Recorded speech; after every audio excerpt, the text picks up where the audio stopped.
Call the meeting to order. Well, please join me in the Pledge of Allegiance. Please rise. I pledge allegiance to the flag of the United States of America and to the republic for which it stands, one nation, under God, indivisible, with liberty and justice for all. Okay, we'll start with the roll call.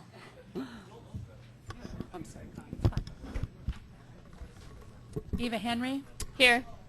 Bill Holen. Here. Elise Jones. Here. Dennis Harward. Here. Tim Mock. Tom Hayden. Here. Chrissy Fanganello. Here. Chris Nevitt. Here. Roger Partridge. Here. Gail Watson. Connie McLean. Don Rozier. Here. Bob Pfeiffer. Here.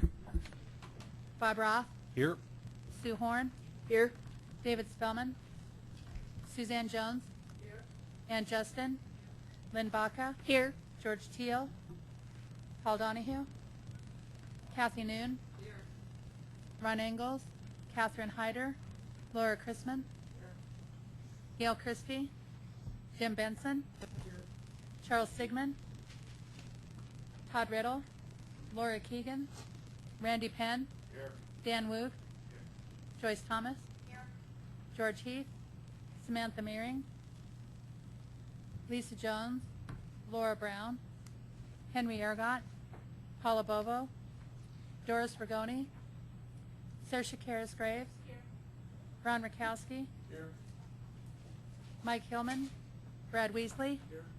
Shakti, here. Jerry Bean, Phil Cernanek, Randy Stein, here. Jackie Millay, here.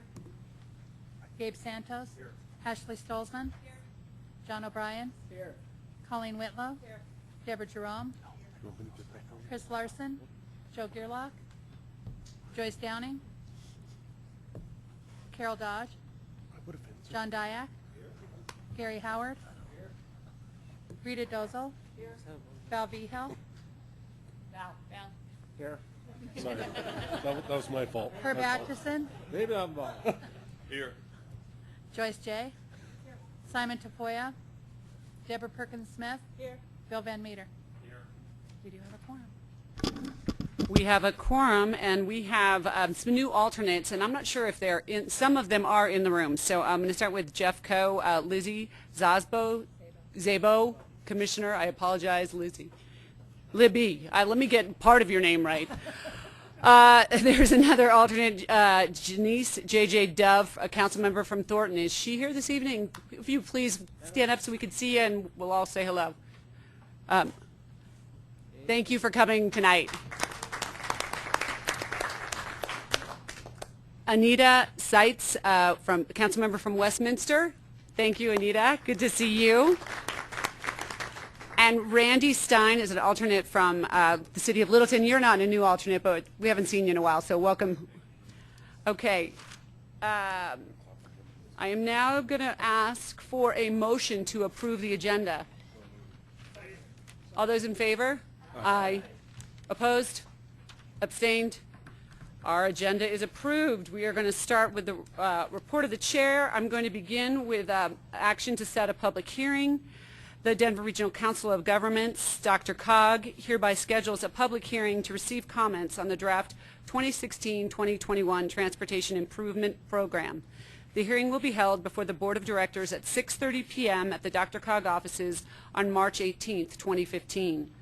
This public hearing also serves as part of the public involvement and comment process for 1, RTD's Strategic Business Plan, SBP, and 2, FTA funding, section 5307. For further information, please contact the executive office at DRCOG at 303-455-1000 or write to Denver Regional Council of Governments, 1290 Broadway, Suite 700, Denver, Colorado, 80203. I'm also going to let you know what happened at the RTC yesterday, the Regional Transportation Committee. There It was a motion to recommend to the Board of Directors the 2040 Fiscally Constrained Regional Transportation Plan and the associated DRCOG PM10 conformity determination and the Denver Southern Sub-Area 8-hour ozone conformity determination. They also recommended to the Board of Directors the actions proposed by staff regarding the 2012-2017 Transportation Improvement TIP project delays for fiscal year 2014, and there was a move to recommend to the Board of Directors amendments to the FY 2014-2015 Unified Planning Work Program. I want to let you know I just got back from Washington, D.C. with Jennifer Shuffle, and one of the most interesting ways I heard to describe Washington, D.C. was the place where all good ideas go to die. So having heard that, having started off our week there, we were there for the National Association of Regional Councils, and there was a meeting of the large MPOs, and as many of you know, we've been talking about the governance structure of this organization, and looking around this room, seeing all the great faces here tonight and participation, the size of the organization and how we are organized and governed, and I went back to actually talk to some of the other large MPOs about how they do it, and what I've discovered is that MPOs are like snowflakes. Each one is unique. So we are all special in our own way. We all are charged with different duties that we go out and try our best to accomplish in the communities that we serve. I must tell you, having left that meeting, I feel really good about what we do in the Denver region. I think we are seen as a model for so many. I was very proud to represent this organization back there. We are not perfect, but we are working towards perfection. Ray LaHood started off one of the conversations with, he's our former U.S. Department of Transportation Secretary. America is one big pothole, which was a little discouraging to hear. And I think I don't know that that's going to change much over the next 4 years, but I think that we can try and do good work at this table to try and make this region as good as we possibly can and work towards resolving some of our issues, recognizing that we are still going to be subject to a lack of funding for both the Area Agency on Aging issues as well as our transportation issues. We met with representatives from U.S. Department of Transportation and the Federal Highways to discuss the issues regarding MAP 21. I think the information they got back from the large MPOs was that linkage to the performance measures are still really too vague. There is not enough definition, and that scenario planning, while it's strongly encouraged, means different things to different people and is not clearly defined. We also met with all 6 of the Denver Metro Region federal legislators or their staffs. I have to say there was very positive information that Jennifer's going to go into detail on about the the reauthorization of the Aging Older Americans Act. There's a lot of good talk about doing something with transportation funding. We'll actually see if some of that comes to fruition. But it was a busy week, and I think that it was great to introduce DRCOG to one of our new federal representatives, Representative Buck, and talk about the issues that affect this community. And they are very aware of their local communities, so I think that that was great. So with that, I'm actually now going to ask Doug Rex to come up. As we concluded our TIP process last month, I was disheartened to hear comments from a number of members concerned with the fact that we did not follow our process, or things happened at the end of our process that we're not following the guidelines and kind of the procedures that this group set up over the months preceding this TIP. So I've asked Doug to just give a real overview, high-level overview of the projects that we approved, but how those projects met the criteria. So with that, Doug, please. Great. Thank you, Madam Chair. And yes, that's correct. Last month at the board meeting, Jackie did ask that I report back to you all on the TIP process and whether the TIP projects accurately reflected that TIP policy. The short answer is, staff, we do feel comfortable with the way that the process was administered. And again, I must commend this board, in particular MVIC, for the work that they did in guiding us through this process. This was a It was a long process. I mean, we started back in November of 2013, and you know, we're just now getting to a point where we're having a public hearing on a TIF. So it's been a long process, and we understand that this is a very difficult job, and so we appreciate all the work that you've done with this so far. So let me just show you why we felt good about this process. And by now, everybody has seen this flow chart, and this is indeed represents the DRCOG selection process. And I would like you to note that although we like to talk about the red boxes that are here, the tip call for projects, that the process just doesn't only include the tip call. It also includes a set $92 million in set-asides and other commitments that the board allocated to projects based on our TIP policy. But the TIP call is really what we're here to talk about tonight. And really, just to refresh everybody's memory, we select projects in two phases. The first phase, up to 75% of the funds are allocated to projects based on objective criteria that was established by this board on the recommendation of MVIC. And projects that are not selected in first phase, those projects then are moved to the second phase pot. And where there, you know, other than objective criteria, there is another set of criteria, as you all know, that we use in selection of those. So let's first just talk about the first phase projects. In accordance with the TIP policy, the board established funding targets for each project type. And as you can see, we hit, or we're very close to hitting the targets on each of the project types. You can see, for example, the first one, 38% was the target, and the actual was 38%. There were the two that showed the most variability, which was roadway reconstruction.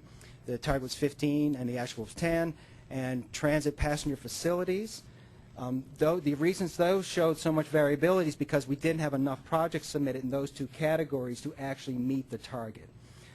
So we felt very comfortable with the project, excuse me, with the process of selecting projects in first phase. And ultimately, we selected 24 projects based on 24 of the highest scoring projects by project type.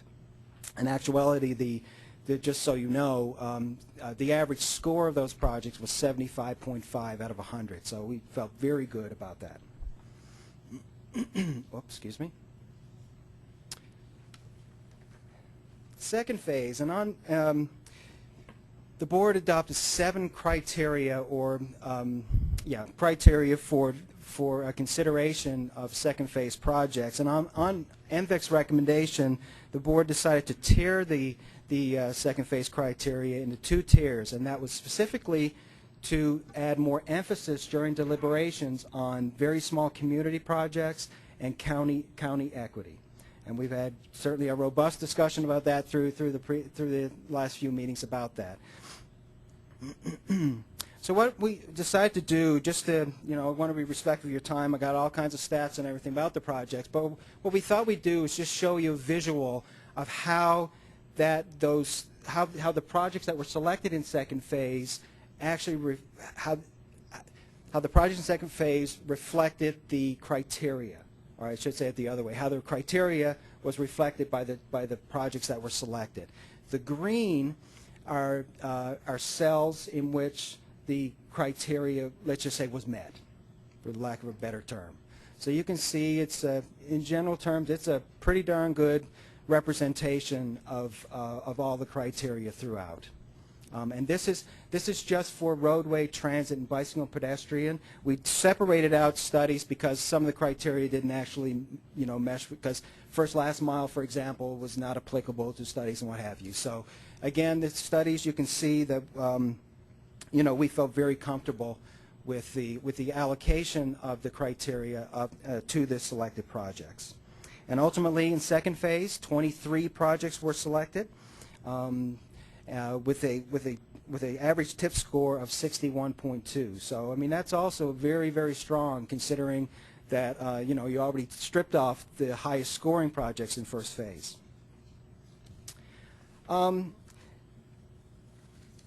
Now, you know, the other thing I would like to point out with regards to this whole process I'd like to just talk about the Arapahoe County amendment, and while most would agree, I think the proposal, we would have liked to have gotten it a little earlier than what we did. I think the actual ask itself was not inconsistent with our TIP policy. And what I would like to do is just quickly walk through what the proposal was and what the outcome was. So in first phase, Arapahoe County received $17.3 million of a $21.2 million ask. And the reason they did not receive the full amount was because of those targets that I talked about a little while ago. We were brushed up against the ceiling for the roadway operational target, so that it could not receive the full amount. Then in second phase, as is consistent with TIP policy, Arapahoe County was able to submit the balance of that project for second phase consideration, and it was once again successful. So this is where the twist came. And this was all approved as part of Scenario 4 that was approved for second phase funding. So then after that, Arapahoe County asked for an amendment to that second phase project selection, Scenario 4, to remove the second phase funding from this Arapahoe County project, the ILIF operational improvement, and also take $1 million from the Cherry Hills Village Highline Canal Bicycle Pedestrian Facility project, and fund an additional roadway operational project. And that roadway operational project, as you see, should tally up to $4.892 million. That was the ask, and I should point out that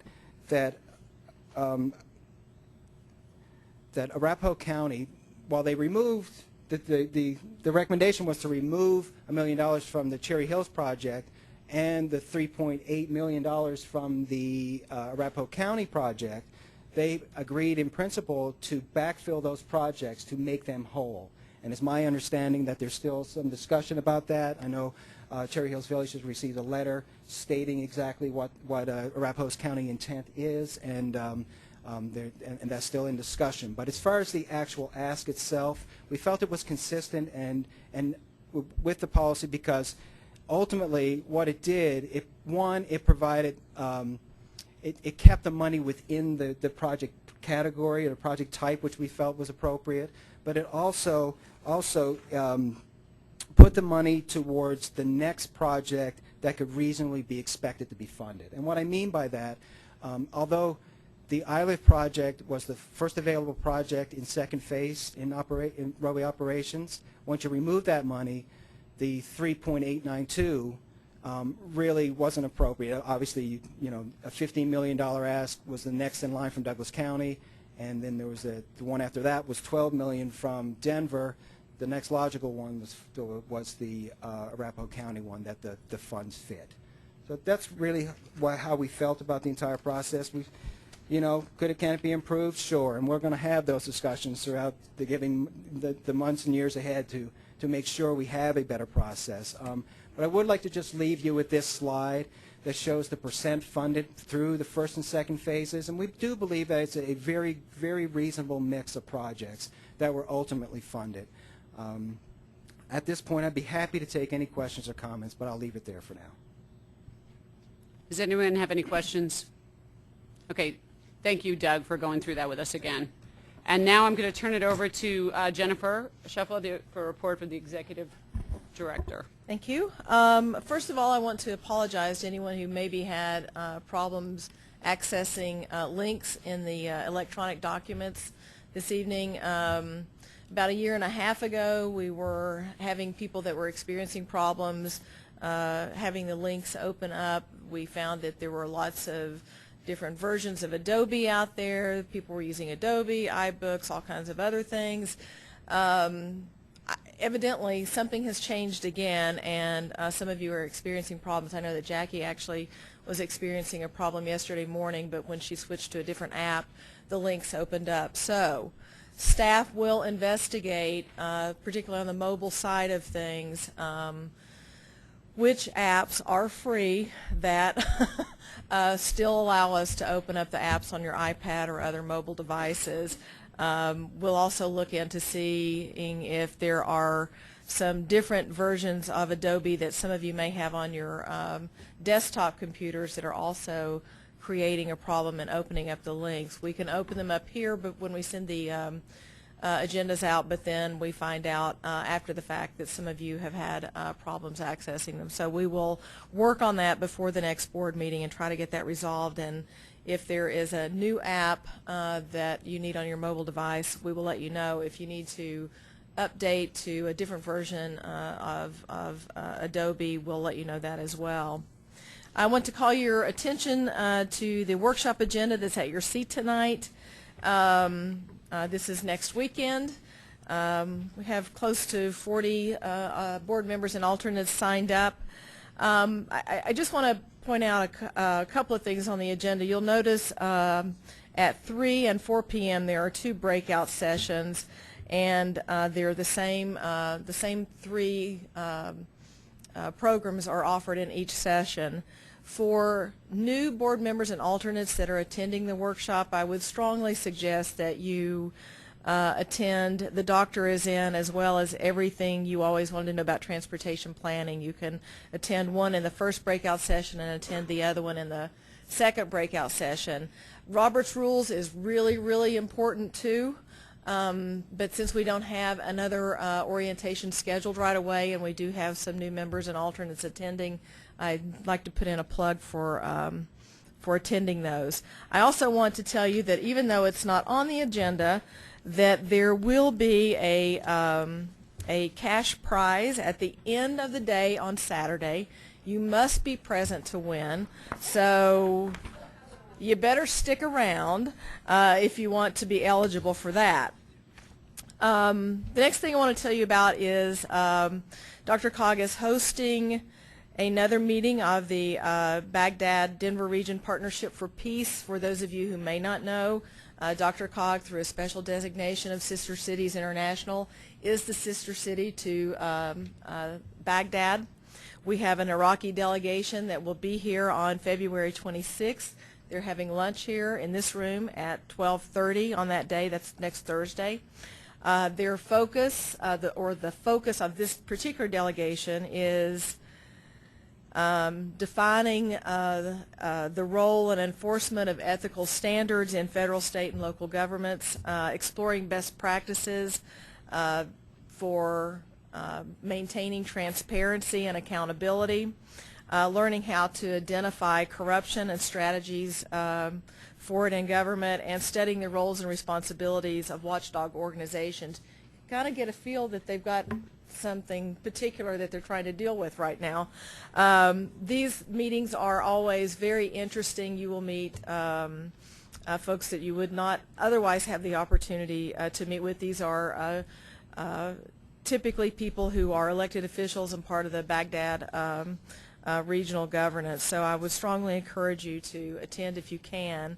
And I'll just put you on notice now that later this year we are anticipating a youth delegation from Iraq. We've hosted several of these in the past. My husband and I have been host families for these in the past, and it is a wonderful experience and a great way to meet people from other cultures, share ideas and thoughts, show people around, and actually give them some respite from some of the situations that they deal with in their day-to-day lives. I have a sign-up sheet that I'm going to pass around, and I only need 10 signatures, but I'll take more. DRCOG is developing a members-only web portal, and this is for members and alternates. This is where you as a member can come to the DRCOG website and hopefully find anything and everything you could possibly want to know as a member of the board. This is part of our new onboarding process, and we're looking for 10 members who will go in and kind of be our beta testers and just look around, try things out, see what's in there that you like, identify things that you think are missing, would be helpful, things that we need to expand on. We would need your feedback no later than March 6th. That's about 2.5 weeks away. So if you are interested in giving us about 30 minutes of your time to go in and explore what we've got out there right now and give us some feedback, please put your name on here, and tomorrow we will send you the credentials you need to actually log into the portal and get busy. So I'm going to send it around. If we've got 10 names by the time it gets to you and you want to be a beta tester, please put your name down. And there you go. We'll start with the chair. I'm going to No sign up, but I pressure. expect a lot more people than me to just sign. We need more than 10. I'm just going to finish up here by providing a little bit more information about our trip to Washington last week. Jackie and Doug Rex, our transportation planning and operations director, and Mickey Farrell, who's our federal lobbyist, were in D.C. for, 5 days, I guess, last week. And it was kind of twofold. We attended the National Association of Regional Councils Conference of Regions, as well as doing some Hill visits with the Colorado delegation. Jackie talked a little bit about the large MPO peer meeting that we attended. It was actually pretty interesting because we heard a lot about how other COGs across the nation are identifying ways to increase their capacity to capitalize on the proficiencies that they already have in-house, to stretch their tools and resources further, create funding for new and existing programs. Just so you have an idea of who was there, Chicago was at the table, New York was at the table, San Diego, Houston, Phoenix, about 30 people in the room representing the large the large COGs.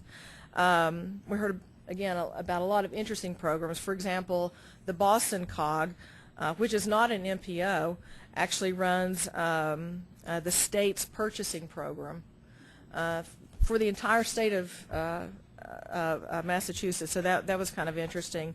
There are a lot of, particularly the MPOs, that are providing planning and modeling services to their member governments. We heard a little bit about an aerial photography program, much like the one that DRCOG offers here. The conference included a really great plenary session that included Bruce Katz from the Brookings Institute, who held up Denver as one of 3 metro areas that just exemplified overcoming political divides and improving the region's economy. We heard about Denver all through his presentation. It was really great to be sitting there and hearing this conversation. We also heard about, as Jackie noted, reauthorization of both the transportation and the aging program bills, as well as the administration's efforts to help regions promote economic development and to be globally competitive. Our Hill visits were, I don't think they could have been better. We had a great meeting with the newest member of the House, Ken Buck, and we also had really good meetings with Cory Gardner and Senator Bennett's staff in discussions about the Older Americans Act. We have been very concerned about reauthorization of the Older Americans Act because Colorado's seniors are hit harder than seniors in any other state, and the new authorization does not fix that. And I'll say that progress was made while we were there in that there was a hold that was put on the Senate version of the bill to give more time to examine this inequity that Colorado is experiencing. So we felt really good about that. That's definitely progress. There's not really any movement right now on transportation, but just like we always do, we talked a lot about that, about the nearly $50 billion shortfall here in the Denver metro area over the next 20 years, and let all the members know that we'd be back to talk about that as the session progressed. So I think that does it for me. Thank you. Yeah, and they can't wait to see us again. So with that, we're going to move on to the strategic informational briefings. That's agenda item number 7, an update on the responsible acceleration of maintenance and partnerships, attachment A. Doug Rex is going to start us off, and I think then Deborah Perkins-Smith is going to be joining him. Great, thank you very much. I won't belabor this. I'll turn it to Deb here real quick. But the impetus for this discussion today really came. It was really because of an ask, a funding request that Region 4, CDOT Region 4 had asked because of funding cost increases on the I-25 North ramp project, and we had a discussion about it at the RTC meeting. And and I think some of the board members expressed some frustration at the fact that it was very difficult to make a decision on this project without knowing the full story about all the ramp project within our region. So we requested that CDOT provide us with an update on all their projects, and they provided that, and that is included within your packet as an update on each individual project. And we invited Deb Perkins-Smith to provide some comments today specifically about the project, the program. Deb. So can I do that from here, or do you need me to? Is this all right? Oh, yeah, please. Okay. Can everyone hear? Can everyone hear, Deborah? Can you all hear me? Okay, great. So in your packet, as Doug mentioned, there should be a spreadsheet that looks like this. I want to mention that, and this is not just for the metro area, but statewide, for our ramp projects, some of them we were seeing some large increases as the economy got better. It got very competitive in terms of construction projects, and especially it was hard to compete with private sector, and so we were seeing fewer bidders and obviously much higher costs come in for some of those larger projects. So based on the request, I think what we're getting at, as Doug said, was are there other projects that might have these huge cost increase, and so CDOT might be coming back to DRCOG to figure out a way to fill that gap. So the information we put together was for all 32 projects. Their transportation, partnership projects on one page, and then the next page are the operation projects. And just so that you can understand what these columns are and what you're looking at, if you go over to your 6th column, it says total project cost, and the 7th column says ramp request. That total project cost in the ramp request is what was approved by the Transportation Commission for the ramp projects. So those were the original total project costs. And then the current cost estimate is column number 8 there. So as you can see in some of the columns, we saw larger increases. For most of these projects, we were given direction from the Commission saying, there's no more additional funds in ramp, so we need to figure out how to work with the money that was allocated based on the Transportation Commission. So in many cases, as you see if you go down through this list, sometimes projects were combined. A local agency, if it's a local agency project, actually came up with additional funds for that difference. In some cases, there was a revised scope. Either a shorter project in terms of length, or the phasing was changed slightly to make up for that difference. So we did a lot of different things to try and make up that difference and stick with that original amount that was approved by the Transportation Commission. So if you look at your entire list, we also put under there was there a current funding gap. So based on working through these individual projects, at the time that we prepared this list, there were 2 that were still outstanding. So I think, and Herb, I think you were the one that raised this at RTC. So to give you some comfort, 30 of those projects we feel good about, and we found ways to work through them. So at the time, there were 2 projects that we were still working through. One was C470 and the other is I-25. Now this is a couple weeks old, so let me bring you up to speed on this. So if you look at C470, the total project cost and the ramp request that was approved by the Commission was $200 million for the project cost and $100 million for the ramp request. So at the time we provided this to you, there was an increase, we thought, possibly in the total project cost based on what we were seeing, of another $86 million. So if you look at the comments, it said independent cost estimate. We did have that independent cost estimate completed by the time after this was submitted, and the good news is that cost estimate came in at $269 million.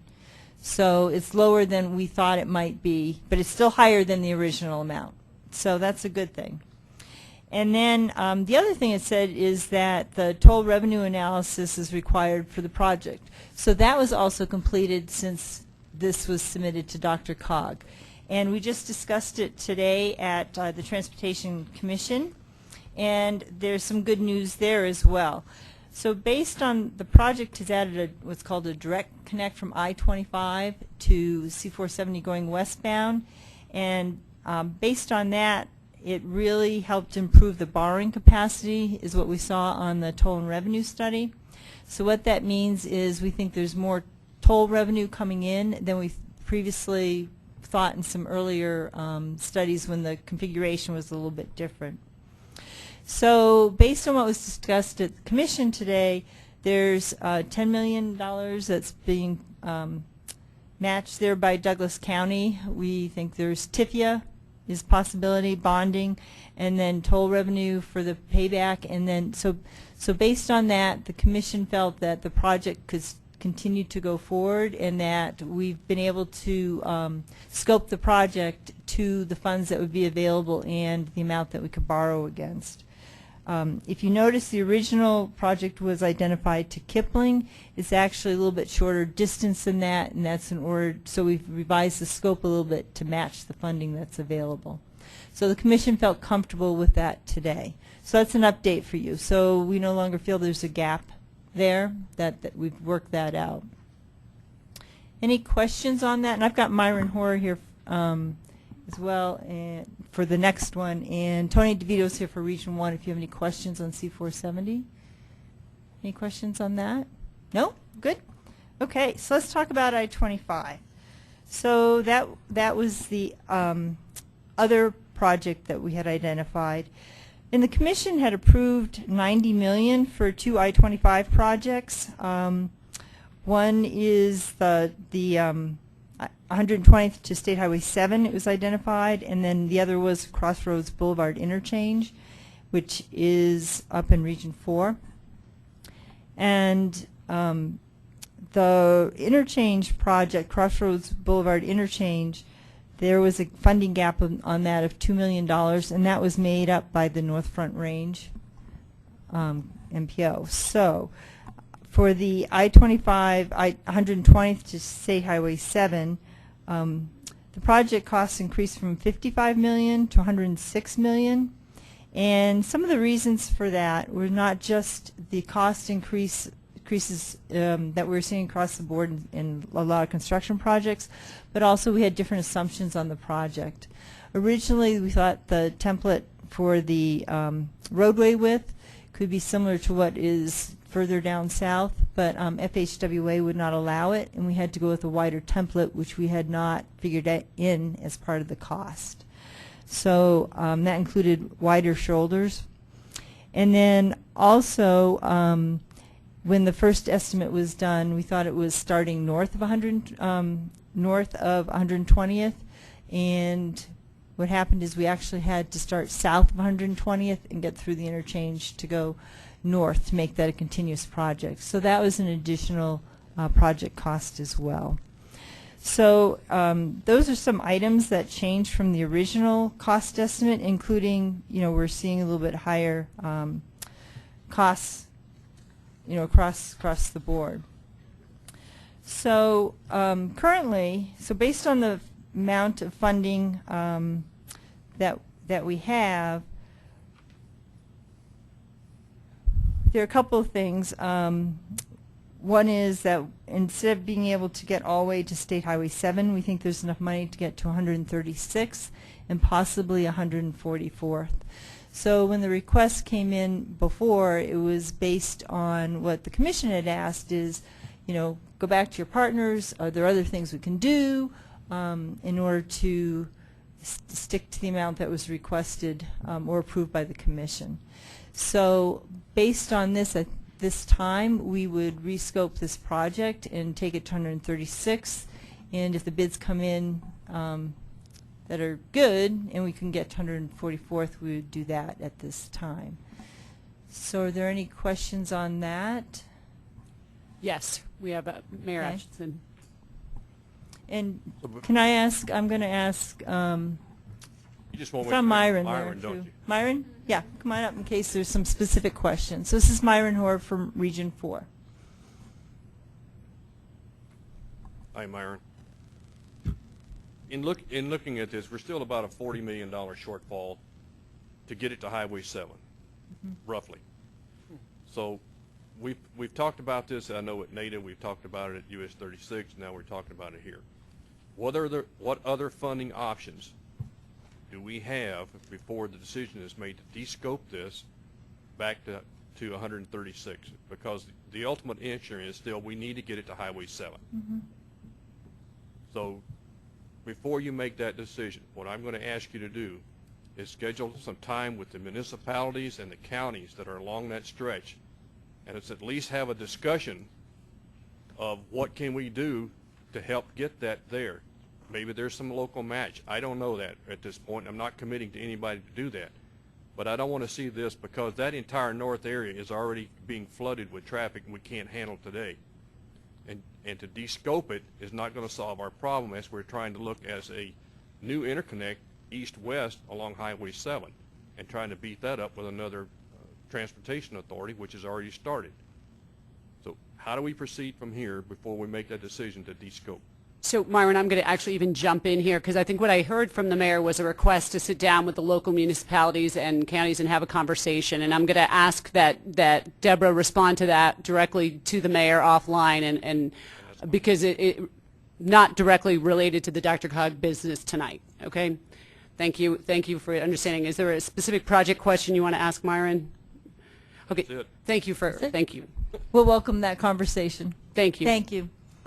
So any other questions and any other projects yes. on the list? Val. Yeah, Be thank you, Madam Chair. And I guess I just point of clarification that I heard Deborah say that one of the reasons for the shortfall is because they actually they were planning to start north of 120th, but they actually started short of 120th. And I just wanted to clarify that the reason for that was because their phase 1 was short. The phase 1 was supposed to go through all the way up through 120th, and they were left short of that. So it's just like, you know, we're shorting one project, and then when you try to do the next project, because you start further back, you're behind again. Right. And so that's one of the reasons why we didn't address, or CDOT didn't address the shortfall on the first phase, and they just shortened it back, and now it's catching back up again. Okay, I think that's an important clarification, and thank you, Val. The Executive Director has a question. I'm taking everything you said, Deborah, into consideration, and kind of comparing that to the conversation that I had with Don Hunt a couple of weeks ago. At the time that I talked with Don, he said that, you know, ramp is in good shape. He was actually unaware that staff from CDOT had come to the DRCOG board through the public comment period and suggested an additional $5 million for this project. And he talked about how through bundling and scoping and contract management, all kinds of different efficiencies that, like I said, ramp was in good shape. But if I'm hearing correctly, particularly on this project, scoping scoping a project downward is how we're quote unquote solving the issue, which I would say that some members would disagree that that's solving the issue. Are there other projects in here that have been scoped downward that maybe the board should be aware of that they aren't right now? And I guess my other question would be, do you have any concerns that scoping may need to take place on some projects later on so that we get something done, but it won't necessarily be what the member jurisdictions anticipated when we first came up with the concept of ramp? You know, I had discussions with our project management office, and as you'll note on here how they handled each individual project. And in some cases, they may have bundled it with another project to get some efficiencies. So every single one was different. And I agree, I-25 is a hard one. The bigger ones are harder to deal with, I think, than some of those smaller ones. So, you know, I think as an agency, we're feeling pretty good about the rest of them, and we report every 2 months to the commission in terms of what the status is. And, you know, the reason I had these two up top is those are the ones that we were still dealing with, and I think we feel pretty good about C-470 right now. So I think we welcome the conversation on I-25. We recognize we want to get as far as we can on there, but these are the facts at the time. So let's continue that conversation. Thank you. So does that answer your question, Jennifer? We're feeling good about the others. Well, it sounds like maybe it's kind of a wait and see. I mean, we appreciate knowing that you feel pretty good about it. But I'm sure that some of us are a little concerned as what happens if costs escalate or there are other things that we Right. hadn't anticipated. Right. Well, you notice, you know, a portion of them are in construction and a portion of them have already gone to ad. So, you know, those are not a concern at all. And really in the design phase, a lot of them they've had a cost estimate redone for the design phase. So. Deborah and I would just follow up by saying if you do come across something as you get more information as the projects proceed, I would hope that you would please share that back with the, Sure. with the group. Yeah, thank you. And Elise. Hi, Deborah. As you know, I'm the DRCOG rep to the STAC, and I'm trying to reconcile the conversations that the STAC has been having about RAMP, which have been very concerned in the last two STAC meetings in particular that there is a huge problem with RAMP overruns. But then hearing Jennifer's comments about Don Hunt thinking everything's fine, and with the exception of I-25, which is a problem for sure, it seems like the other projects in our region seem to be okay. So is there a problem with RAMP outside of the metro region that's driving that concern at the STAC, or are people just not clear about what's going on? Or what's So I think I'm going to say, from what I was hearing, my interpretation is there are two that are concerned, and one of them was one of these that we had to scope back, and they couldn't come up with additional funds, so we scoped it back. And so that obviously is not what they would have wanted. And the other one actually concerns some of the neighbors to the north, and they too want to see I-25 continue without that gap. So I think that was one of the most vocal ones in terms of the STAC, is everyone agrees we want to get as far as we can on I-25 north. So it's really just a couple of major projects that are problems with RAMP, and everything else feels like it's okay? Well, there are other projects that we've done the same thing. If they had a local project that was going on at the same time, we bundled them so that we got some efficiencies when we went out to bid, certain things like that. So some of the same things are being done here are being done statewide, but I think there were two that were not happy. So, thanks for that clarification. Sue. And I just actually wanted to ask a question, which was, I see that a couple projects have been withdrawn and some had been scoped back. And so my question is just, whoever put these projects in has been advised of this and is aware of it, and yes. It's so okay. I don't know. Two of these projects, I think, Tony, were yours in the region in terms of traffic projects, and that was agreed to early on when we realized that the costs were going up.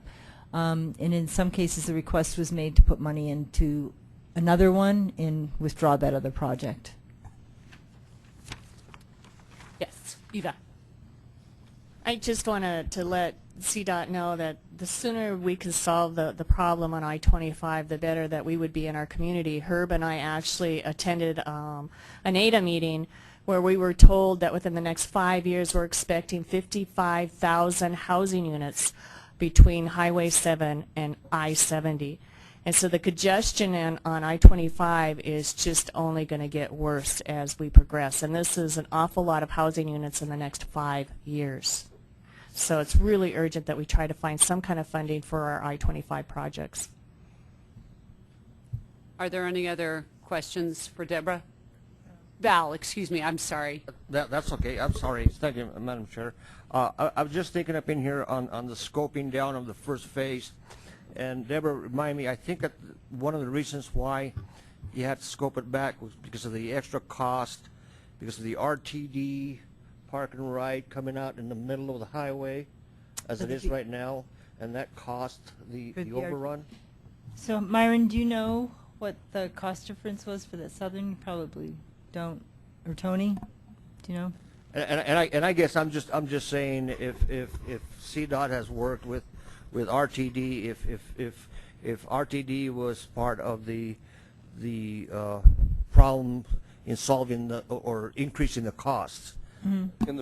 In the first phase, the median stop for the bus was actually a latter phase that was probably part of the longer cleared EIS. Our first phase of implementation did not include any of the center mediums. The thing that we compiled in the first project and working diligently with Adams County was really the implementation and the addition of the concrete sound walls in that first phase of project. Not really a cost overrun, but it was an opportunity, and we did get some additional funding to do those, to convert those walls from just repairing the wood walls to actual concrete to match the template that we have on US 36. Thank you, Tony. Are there any other questions? Okay, I just want to make the comment that $573 million of projects were submitted for our last TIP. We were able to fund 174 million of them. I think we as the policymakers of the region really need to take this to heart. We need funding for our transportation, and I think we need to educate the people in our community about the severe needs we have throughout this region for transportation funding. So on that happy note, we're going to move on to strategic information briefings again, agenda item number 8. The Sustainable Communities Initiative, the Corridor Blueprint Overview, and Paul Aldretti. I saw you somewhere, Paul. Oh, excuse me. There's a face from the past. And Mr. Jim Taylor. Good evening, Madam Chair and members of the board. I'm very happy to be back before you again tonight. I'm Jim Taylor. I chair the Sustainable Communities Executive Committee. And before I make a few comments about SCI, I'd like to just echo what Jackie and Jennifer said about MPOs across the nation. Many of you in here know I served a term on the National League of Cities Board of Directors, and being back in Washington and being around other large cities, they keep saying, how does Denver do it? You're not mandated by the state legislature to do all of this. You're doing it voluntarily. How do you get volunteers to show up to meetings? Well, look at this room tonight. This is really a great, when I was chair of this group, I never remember seeing this many people at one of the meetings I chaired. I'm just saying I'm a draw. No. I think Deborah was the draw this evening. We believe we put the $4.5 million HUD grant that we received to very good use. SCI has done a tremendous amount of work over the past 3 years. Work will be completed on our grant in April, at which time we will present the final recommendations from the SCI Executive Committee. Mile High United Way will host the final consortium meeting on the morning of Tuesday, April 7th, at which time we will present all the final outcomes. As was mentioned in your board packet, corridor planning has been an intrinsic part of our work and will set the stage for future collaborative efforts. I would be remiss if I did not mention the efforts of the many staff members from your jurisdictions and other key stakeholders who participated in the East, Gold, and Northwest working groups. They have worked for months on the activities about which you will hear tonight and are directly responsible for the success of the corridor planning process. Also thanks to the many consortium partners including RTD, foundations, health agencies, housing authorities, among others, for their contributions to our projects. And the staff that is assembled to do all the grunt work was outstanding and contributed greatly to our success. It's been an exciting process, and we look forward to presenting the final product to you. Now I'd like to introduce Paul Aldretti, who will give you a brief snapshot of what we've been up to. Thank you, Jim. Hi, everybody. Good to see you this evening. Good to be back with you. As Jim said, a lot has happened. We're drawing close to the end of a 3-year grant. Some of us are looking forward to a vacation. And I think that over the next few months, when you hear about everything that we've accomplished, you will agree with Jim's comments about that $4.5 million being used wisely. Actually, I have got to do something personal before I start this, and I want to congratulate Mayor Randy Penn on the opening of the new Inglewood Secondary School campus, which is an amazing thing. You should go see it. Those of us who graduated from the original Inglewood High School are fairly impressed.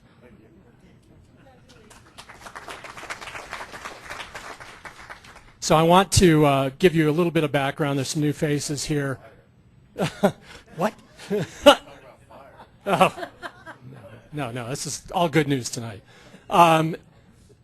The goal of the grant all along has been to align the investments, programs, and policies to really maximize the benefits that result from this investment that we're making in transit, this once-in-a-generation investment, and to really get the maximum amount out of it for all the people who live and work and play in the Denver region. There were several tasks in this, as you may recall. There's a regional planning task that's been feeding information into the MetroVision 2040 process. You've been hearing a lot about that.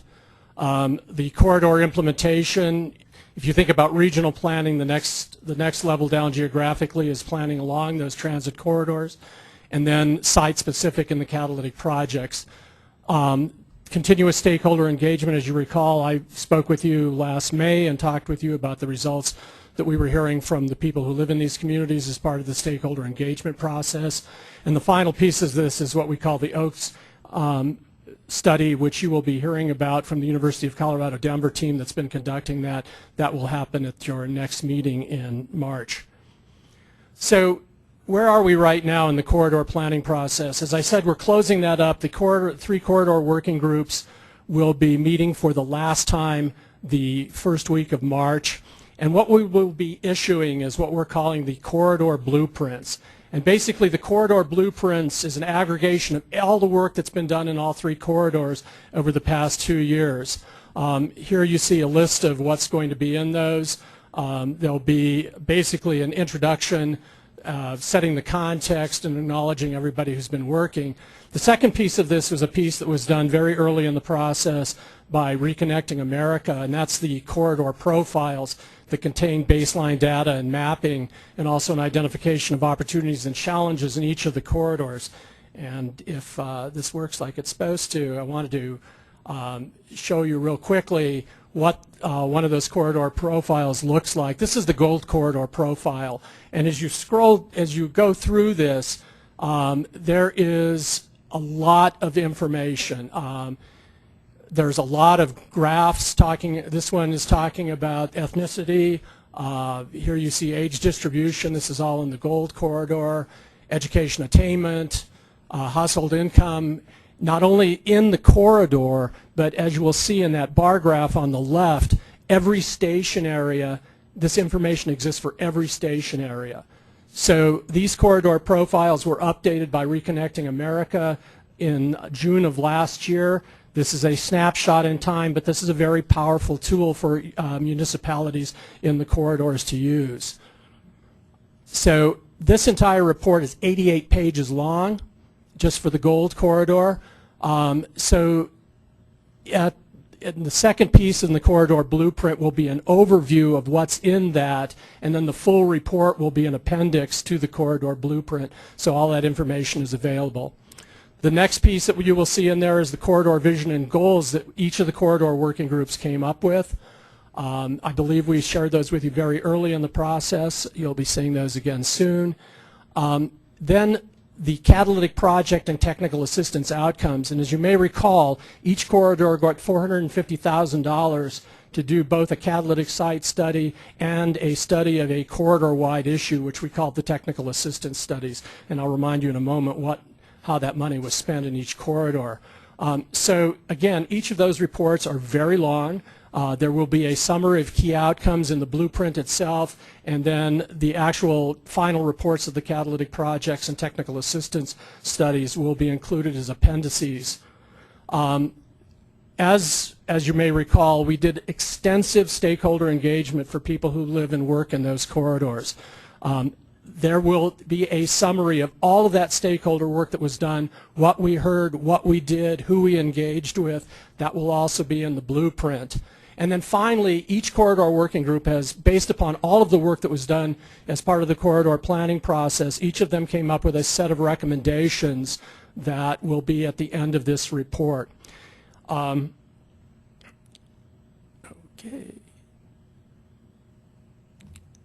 There we go.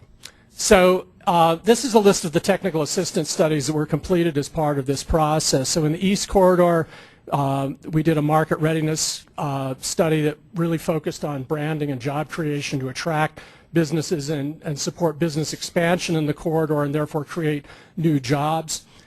In the Gold Corridor, they also did a market readiness study, but their market readiness study really focused on services and amenities. For instance, where do we have food deserts in the Gold Corridor, and what are strategies that we can do to alleviate those issues and bring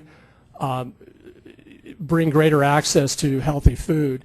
The other thing, the Gold Corridor was a little different than the other corridors. They actually split their technical assistance funding. So in addition to doing a market readiness study, they had an affordable housing preservation and creation study done for them also, and that will be wrapping up here in the next few days. In the Northwest Corridor, we looked at how do you expand how do you take the US 36 commute solutions first and final mile study to the next step, specifically focusing on improving bicycle and pedestrian accessibility to transit.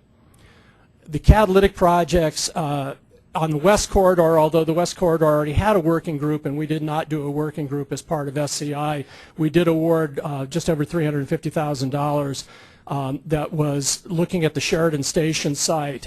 Two pieces of that, a 20-minute study to look at accessibility in that station area, and also the remodel or the reconstruction of the Jody Apartments. So that was just completed in December. On the East Corridor, we looked at the Peoria Station. There were several elements to that, including an Aurora Housing Authority site within half a mile from that station. That project, based on the outcomes of the catalytic project study, is actually now moving forward. In the Gold Corridor, we did a study of the Wheat Ridge Ward Road Station, in particular looking at the connection of Ridge Road between the Ridge Road Station, Arvada, and the Wheat Ridge Ward Road Station in Wheat Ridge, and how to improve that roadway both for accessibility and for development purposes. And finally, in the Northwest Corridor, looking at the Westminster Station, in particular at the Adams County Housing Authority site, and how that could serve as an anchor in that station area. And again, all of these studies, the essential work was completed at the end of December, so these reports are ready for folks to view, and we will get that information out how to access that. So what happens with these blueprints? Well, the reason these were designed the way they were is so that we could bring these to the elected officials and decision makers in these corridors and talk about these results and how you use this moving forward. If this was a report that sat on somebody's bookshelf, we would all be pretty disgusted, actually. The purpose of all of this was to provide the foundation for next steps in the corridor. So now we're looking at getting this information out to all of you. So we are in the process of scheduling presentations for all the jurisdictions in each of these corridors. So for those of you in Wheat Ridge, including Mayor Jay, we will be doing a presentation to the City Council on March 16th, Arvada March 23rd, Westminster on April 6th, Superior on April 13th. We are currently working with the Adams County staff for the presentation of the Adams County Commission. And if your municipality or jurisdiction is one of these in this TBD bullet point, you may ask your staff when you are going to get to see this presentation. We're currently working to schedule those in your area, so we're looking forward to having that conversation with you. And I was as succinct as possible. That's a lot of information. Again, the corridor planning piece was a major part of this grant, and I think it's important that you see what has come out of it. So I gave you a taste of it this evening. Hopefully, if you want more information, you will attend these meetings, see us, or please do, as Jim said, we have the final consortium meeting on April 7th. It's being hosted by Mile High United Way at their new facility about 10 blocks north of here, 12 blocks north of here. That entire morning of the 7th, we hope all of you will attend and see how we spent the money that we got from the Department of Housing and Urban Development. The executive director has a question. Oh, God, and when your boss asks you a question, you know you're in trouble. Paul, in your presentation, you said "we" a lot, meaning the royal we. For new members around the table, or maybe to refresh the memory of the more seasoned members, could you just kind of identify the types of entities that were on the corridor working groups that put these things together? Yes, I would be glad to do that. God, you know, I really hate that caveat. This is the blueprint for the East Corridor. And the reason I'm pulling this up, other than the fact I spent hours writing it with the other members of the SCI team, is I told you that there would be an acknowledgement section, and since you probably can't see that because it's much smaller on the screen, the corridor working groups were composed of staff from all the jurisdictions in the corridors. Those staff represented planning departments, public works departments, economic development departments, health agencies within the corridors, RTD. In the East Corridor, we had DIA as an important and key partner. And we also, Northwest Corridor, US 36 Commute Solutions. So it was staff from all the jurisdictions and important stakeholders who also are key in those corridors. That was somewhat less than royal we. Elise. Thanks for the presentation, and this obviously represents an enormous amount of work, and we are grateful. I guess I wanted to ask sort of, so what does the future hold to make sure that all of this good work continues to happen, both in the jurisdictions that participated, but also to have the ripple effect of the jurisdictions that didn't have,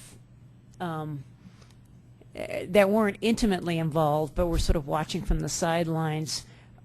What's our ability to take the lessons learned and help communities, other communities, benefit so that we continue to, again, have the ripple effect and have SCI continue to help benefit our region going forward? Well, part of that, thank you very much for asking that question. Part of that was in the simple design of this. As again, the reason we're doing these corridor blueprints is how do you capture that information in a manner that people can actually use it? It's very practical. I would say the second piece is some work that we're working on currently with the communications and marketing group, thinking about where all that information resides in the future and how it can be accessed. That's an ongoing conversation, again, so that it goes on our website, that goes on the DRCOG website. The other piece of this that's really critical is in going into this project, I think a view of many of us who've been involved in this project all along is that this was not a project that when the grant ran out, it was the end. The intent of much of the work in this project was about capacity building. So how do you create partnerships in such a way that they move forward? Each of the corridor working groups has come up with a recommendation on how they can continue to collaborate to move this forward. But I think the other key to this is that we have a number of partners who are involved in various pieces of this. Organizations like Mile High Connects, RTD, other partners. SCI will not move forward if everybody involved in this doesn't kind of pick up their weight and move the thing forward. So at the end of the day, we're going through a process right now in the SCI Executive Committee chaired by Jim Taylor to come up with a set of recommendations on how this work moves forward and how the lessons learned can go to the next step. We will be presenting that list of recommendations to the DRCOG board at its meeting in April. We are also scheduling a presentation to the RTD board probably also in April and to the Mile High Connect Steering Committee. So we have an extensive outreach campaign, if you will, in mind about how we do that. So that's the external piece. The internal piece is how does DRCOG capture this information and move it forward. Those discussions are ongoing, and hopefully in the next few months I can give you more information about that. So we're being mindful, although I may not have all of the answers to that today. Shakti? Are the blueprints on the website, or there'll be a link on an agenda, or how do we read them? They will be. Right now, what you see right now is a draft document. The corridor working group, as you may recall, I said the corridor working groups are having their final meetings the first week of March. So each of the corridor working groups are currently reviewing this draft document and will approve, if you will, the final document at their last meeting. When that's done, they will be ready to go up on the website. Val? Thank you, Madam Chair. And I don't know if I heard the answer of the question that Elise had asked.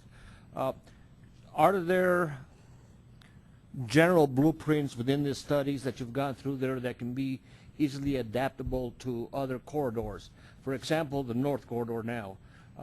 Have we done some studies in there that we could actually just take some of that information and not have to go through and reinvent the wheel? I know you have some specifics, but details, but in general.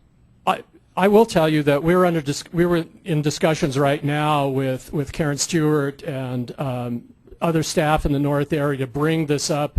Probably we'll be doing a briefing at NATA in the next couple of months to have a discussion about how the learning expressly can be moved into the North Corridor, since the North Corridor is kind of is just 2 years behind the other 3 corridors in opening. So we're specifically looking at how that information can be transferred. Okay, thank you. Part of that is, you guys are so far ahead with the formation of NATA that you have a consortium, a collaborative going, and so how do we use the same tools in moving that forward? Are there any other questions for Paul? Seeing none, I will thank Paul and thank Jim. Always great to see you here. We're moving on to agenda number 9. It's public comment. Up to 45 minutes is allocated at this time for public comment. Each speaker will be limited to 3 minutes. If there are additional requests from the public to address the board, there will be time allocated at the end of the meeting to complete public comment. I am going to request that there be no public comment on issues for which a prior public hearing has been held before this board, and consent and action items will begin immediately after the last speaker. Looks like we have a speaker. Please, sir, please come up and say your name. Thank you, Madam Chair and members of the board. My name is Chris Mendez. I'm here on behalf of GFO with my colleague Will Fry. I used to work with Colorado Counties Incorporated, CCI, doing transportation policy work in Boulder County before that. So I consulted staff and they said to go ahead and address you and provide you your information, which you should have in front of you during these 3 minutes. So if I can turn your attention to a green and white packet. Frankly, my being aware of the constraints and the difficult decisions you have every day, every year, year in, year out, when it comes to, not necessarily, a little divergent here, not necessarily in a planning context, but a technical context, the greening or sustainability efforts you may be trying to embrace and go forward with until that magic day comes where we can go 100% plug-in electric vehicles or CNG vehicles. This product and this company offers a bridge technology until we can get to that day. So the information you have for you is generalized information on the company, our third-party testing data, and this identical data we just presented this afternoon to the Denver Metro Clean Cities Coalition, of which we're a member. So we may have been in touch, if not just this afternoon, to some of your staff members, your fleet managers, fleet supervisors, sustainability or policy folks on staff. So it's frankly here to give you the first blush of a Colorado-born and raised technology and product that we're very excited about. It was just released last fall, and in essence, in a nutshell, and I realize I do need to stay within my 3 minutes, it is a simply used oil additive that will reduce your total emissions, particularly your total hydrocarbons and carbon dioxide, increase your miles per gallon, and does so with a return on investment, or ROI, that is under 6 months. So it's very exciting to me, given what I have experienced and what we have seen. And again, until that day where we can wave the magic wand, which maybe years and years out, where we can all shift our fleets into non-petroleum fuels, this offers a way where we can hopefully bridge that gap. So we have more material, more information. We'll be happy to answer questions either now or will be available tonight. Again, my contact information and the other information is available on our website, or potentially contacting your staff already. With that, I thank you, Madam Chair and Board, for your time. Thank you, sir. Are there any other speakers here this evening for public comment? Seeing none, I'm going to close the period for public comment, moving on to agenda number item number 10, the consent agenda. I will entertain a motion for the consent agenda. Is there a second? All those in favor? Aye. Opposed? Abstained? The consent agenda is approved. We're moving on. Action agenda item number 11, the election of officers and administrative committee members. Please refer to attachment F in your packets, and I'm going to read this little part that, pursuant to the Articles of Association, the election of officers and administrative committee representatives occurs at the February meeting. The nominating committee report was included in the January agenda. Nominations can be made from the floor provided the consent of the nominee is obtained in advance. If nominations are made from the floor, voting will be done by secret ballot. I've asked Chris Nevitt to report out from the nominating committee. Chris. Thank you, Madam Chair. So the nominating committee met about 3 years ago. That's what it feels like. So I'm consulting my notes here to make sure I remember what we did. So it was me, Suzanne Jones from Boulder, Gabe Santos from Longmont, Kathy Noon from Centennial, George Teal from Castle Rock, and Roger Partridge from Douglas County. We had a lot of great candidates, and having great candidates, we can offer the board excellent slate for their delectation. So do you want me to read the whole crew that we're nominating all as a slate, all in one big go? Okay, so the only thing we couldn't do anything about is the chair. So not that you would have wanted to. So chair, Jackie Millay. Woohoo! Vice chair, Elise Jones, Boulder County Commissioner. Secretary, Bob Roth, City Councilman from Aurora. And treasurer, the drum roll please, Herb Atchison, Mayor from Westminster. Sue Horn will continue serving as she has for the past 5 years as immediate past chair. In addition, for the nominations to the administrative committee, the inestimable Ron Rakowski, Mayor of Greenwood Village, Bob Pfeiffer, Councilman from Arvada, and Gabe Santos himself from Longmont. He refused to participate unless we nominated him for... Oh, Chris! No, he wasn't even there when we made that decision. And in addition, because the admin committee has a certain number of members, but the officers are automatically members of the admin committee, obviously. But if the officers also sort of check another box that they're a county commissioner or they're a large city representative, that means that one person is double dipping, right? They serve two purposes, which means that you don't need to have a representative filling that space, which creates additional space on the admin committee.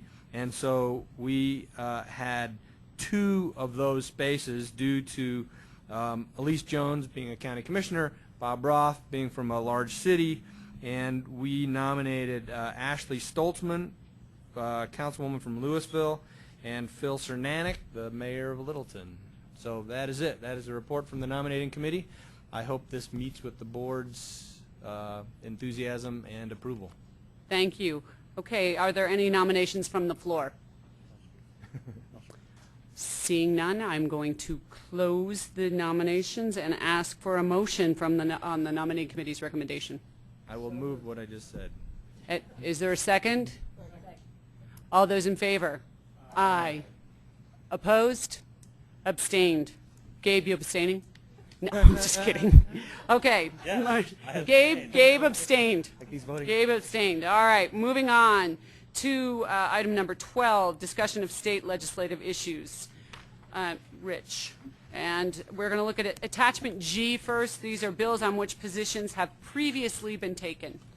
Thank you, Madam Chair. And I have a couple of things on last month's bills. I've got two happy updates on a couple of our bills to give you, and then also two of the bills that I would request that you change your position, I think on both of them, from monitor to support. But first of all, if it's okay to do a handout, I just realized this earlier today, but our bill to create a what we've been calling a strategic planning group on aging, so big statewide task force to study the impacts of the aging population on the state, on local governments, on business, etc., passed out a committee yesterday on a bipartisan 10-3 vote, which we're very happy about, and it actually made the Denver Post spot blog, so I made copies of that.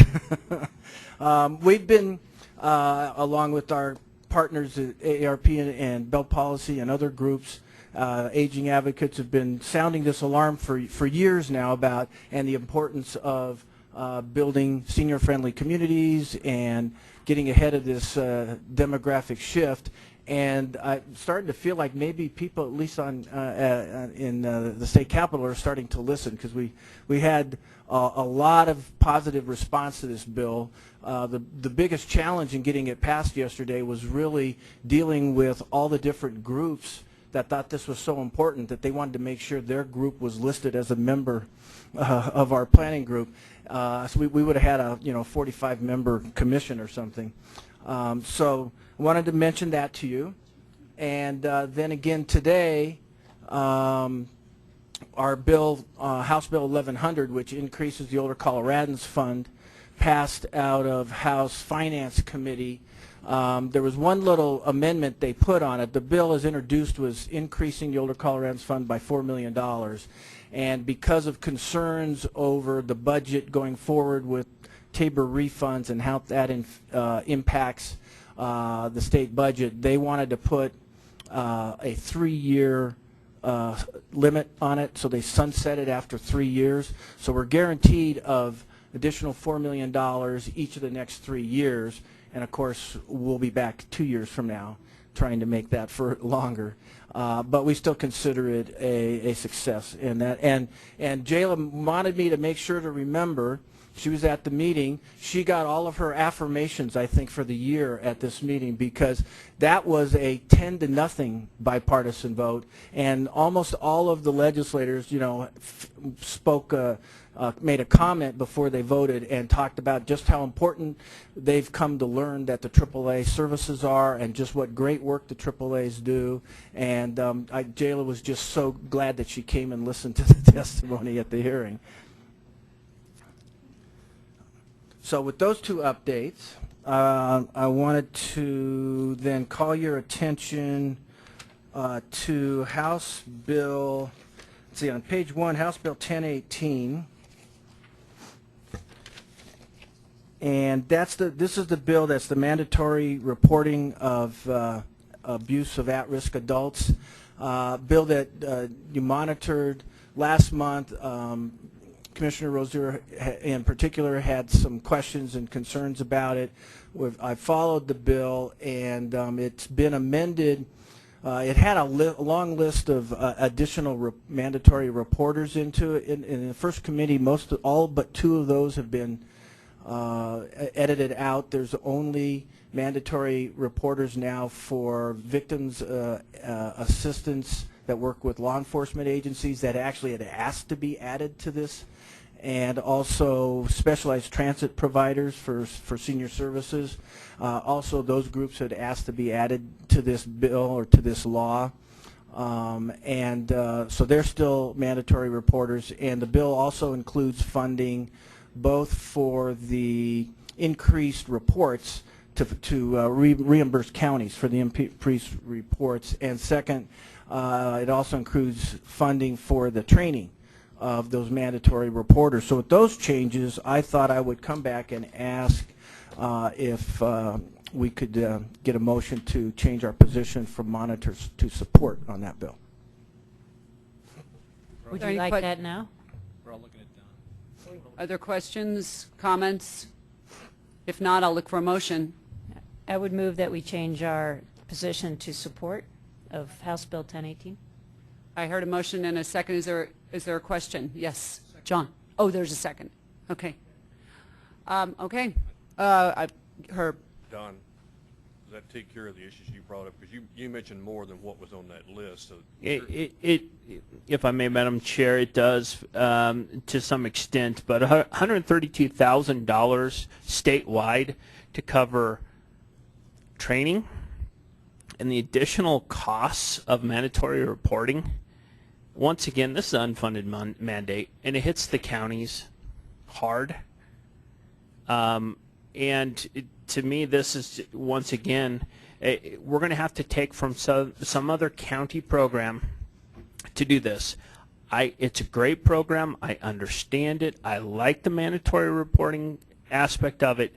But once again, state legislators have got to stop jamming down requirements with no funding. Madam Chair? Yes, Yeah, Rich. actually, as I understand it, the money that's in the bill is specifically targeted for, it is statewide, but it's for those, the additional costs associated with adding those two new mandatory reporters. There was money provided when the original bill passed for statewide training, and I've been told, and maybe I've been told wrong, but I've been told that there's still money in the system for ongoing training for mandatory reporters, and also for reimbursing the counties. And I had checked with my counterparts at CCI, and they said that they didn't have any issues with the bill. They haven't taken a position on it, but they told me they didn't have any issue with the bill. Any other discussion? Okay, there's a motion to support. It has been seconded. All those in favor, please say aye. Aye. Opposed? Opposed? Yeah. I'm sorry, opposed? 2? Okay, abstained. Okay, 2 opposed. So the motion does carry. We do need a 2/3 majority on the legislation issues, guys. So the, moving on. Next one is House Bill 1003 under transportation bills on page 3. This is the one that will increase funding for safe routes to schools, that we've supported this program in the past and supported funding for it last year. The only question that the board had last month was that I had raised that there's been some concerns, I think, from CDOT in particular, and maybe others, that it's unclear at this moment whether the bill would require the funding come out of the HUTF or come out of the general fund.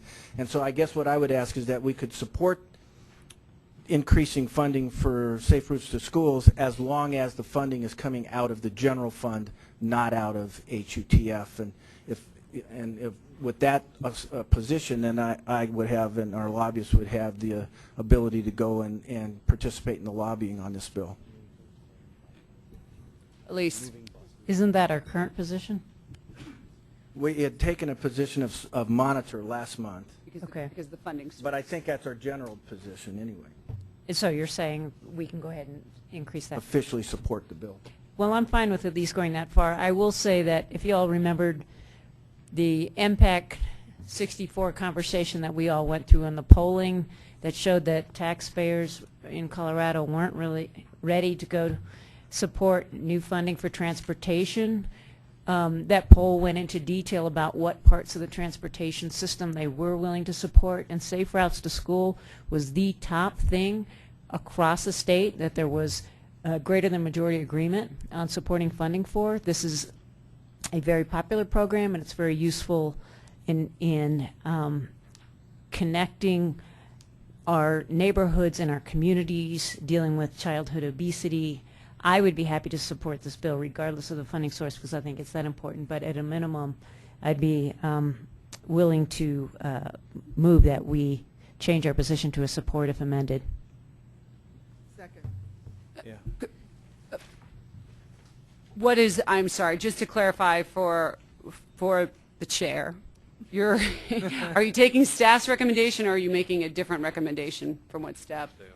Was it staff's recommendation, Elise? I was supporting staff's recommendation. However, if other people are willing to go further, I would be happy to change my motion. Okay, that is the motion that was seconded. That was, Roger, did you have a comment? A question regarding the allocation of the funds. Does it state what entity? Is it going to be counties? Is it going to be cities that the funds is allocated to, or is it to the schools? Deborah is much better able to answer that question than me. So, there was a federal safe routes to school, but we actually have state legislation about safe routes to school. So if there's funding available, it is allocated according to the way the feds used to have it allocated.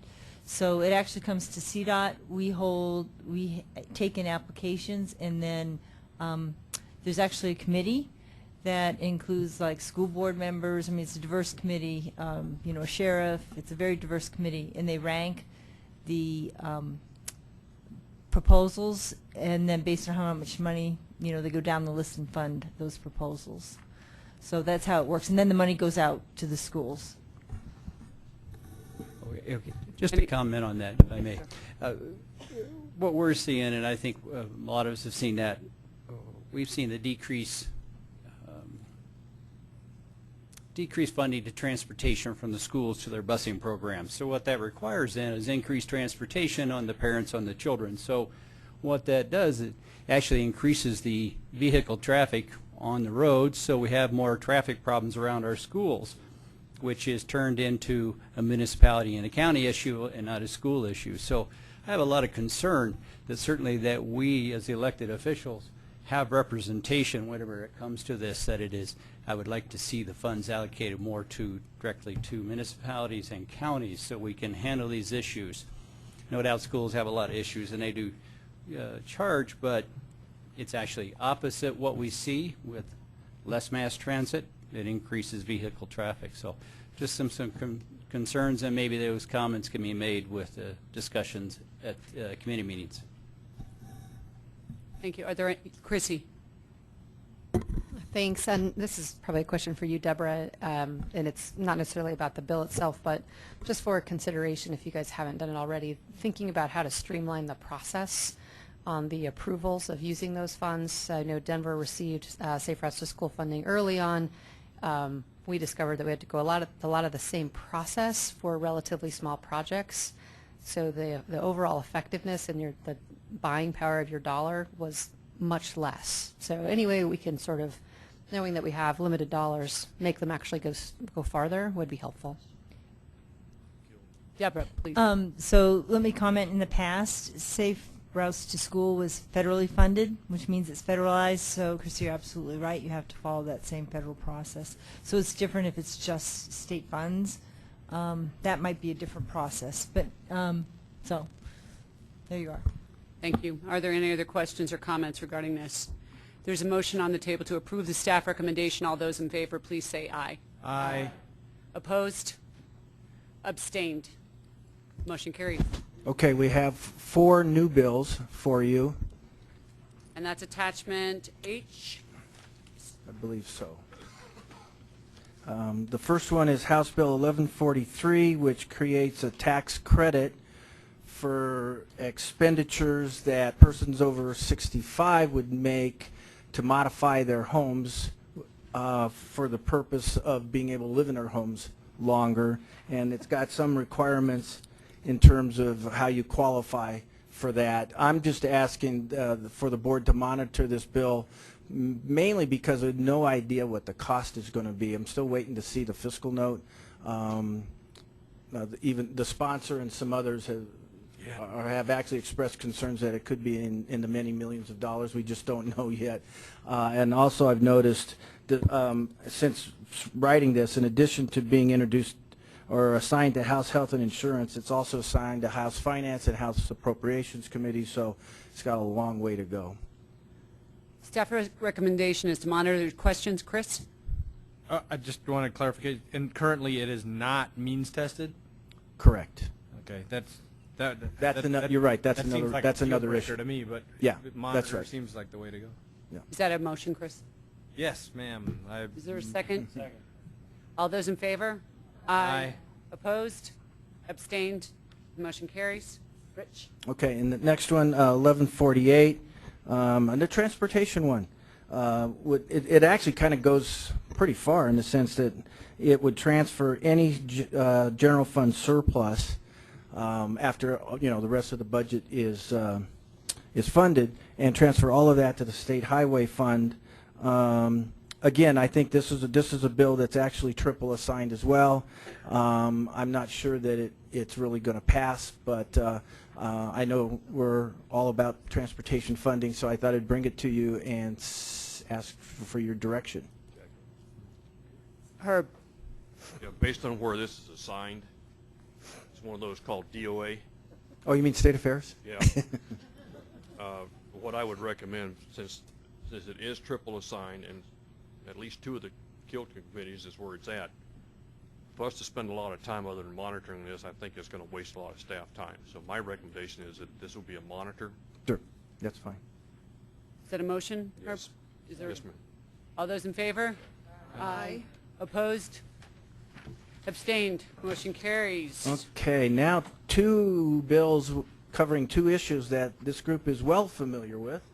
The first one is page 2, Senate Bill 172 on the High Performance Transportation Enterprise. It's very similar to the bill last year, and I know that CDOT is opposing it, but I wanted to see what the board wanted to do in terms of this. I know we've had strong opinions last year. Jackie? Excuse me, Elise. It's my understanding from the CDOT lobbyists that it's expected to die in committee tomorrow. Is that? And it is in committee tomorrow. So. And do you agree with the assessment that it is? It's I expected haven't to really die? been working the bill, so, and I haven't heard from anybody. I don't know if our lobbyists in the back, they're shaking their heads yes. So. So based on the same logic that we just applied on the prior bill, I guess if it's going to die tomorrow, I don't even know if we're going to have time to report our position one way or the other, but I guess I wouldn't spend much time killing a bill that's already on its way to dying. I would say just also being from a corridor where this issue has been rather hot, we strongly support the use of public-private partnerships as a necessary tool to fund transportation. We're also painfully aware that the public wants the process to be transparent. And so threading the needle on how to keep the tool very viable and yet make the public, and I include state lawmakers as part of that, feeling a part of the process. It's a dance, and I think it's a critical balance. And so I know this body very strongly and rightfully supports P3s as a necessary tool, but I guess I would ask us to be sensitive to those of us who also have to deal directly with the public on the issue of transparency, that I'm not sure we need to wait into the fight this year, given that the bill's on its way to death tomorrow. Sue, and then Herb. Go ahead. Oh, I thought you raised your hand. Did I? I did. I just Okay. thought Herb was in front of me. And I guess my only question would be, if in fact it should somehow survive tomorrow and come out of committee, would we have time to take a position? Because I think this is really critical, and I'm sensitive to the public's perception that perhaps it hasn't been as transparent as possible. But I think the governor's executive order addressed those issues, and so I would not want it to come out of committee and skate someplace without us taking a position. So that's my question. Would we have time to take a position if it came out of committee and didn't die? And I guess that's a... Well, it would be hard to predict because we just don't know when they would, if it does pass out, when it would be scheduled for its next hearing. So it's hard to know. Roger. Mayor Horan, that was certainly my concerns too, as to when we'd have the option. I will make a note, and Mayor Noon from Centennial and I, she is chair, I'm co-chair of the C470 Coalition, and so it was fresh in our mind, community outreach, public outreach, and I want to commend CDOT for following the executive order by the governor, because it was the first outreach meeting was very well attended. And I got to say, CDOT did an exemplary job all the way through in all the public outreach and answered questions, brought up issues, and so I cannot compliment CDOT enough for going through the process, and so I certainly think public outreach is there. Also, just to make comment on P3s, when we really think about it, we as public entities, we as elected officials, use private dollars. Every dollar we receive is a private dollar, because there's only one person that pays taxes. That's a taxpayer, whether we receive it from federal government, state government, city, or county. So those are private dollars that we use publicly. Every dollar we spend on every project, whether it's staff or fees, salaries, anything, is private. So my point is, everything we do is a public-private partnership. So what I would dislike to see is that this would subject us to everything we do is really could be subjected to this bill.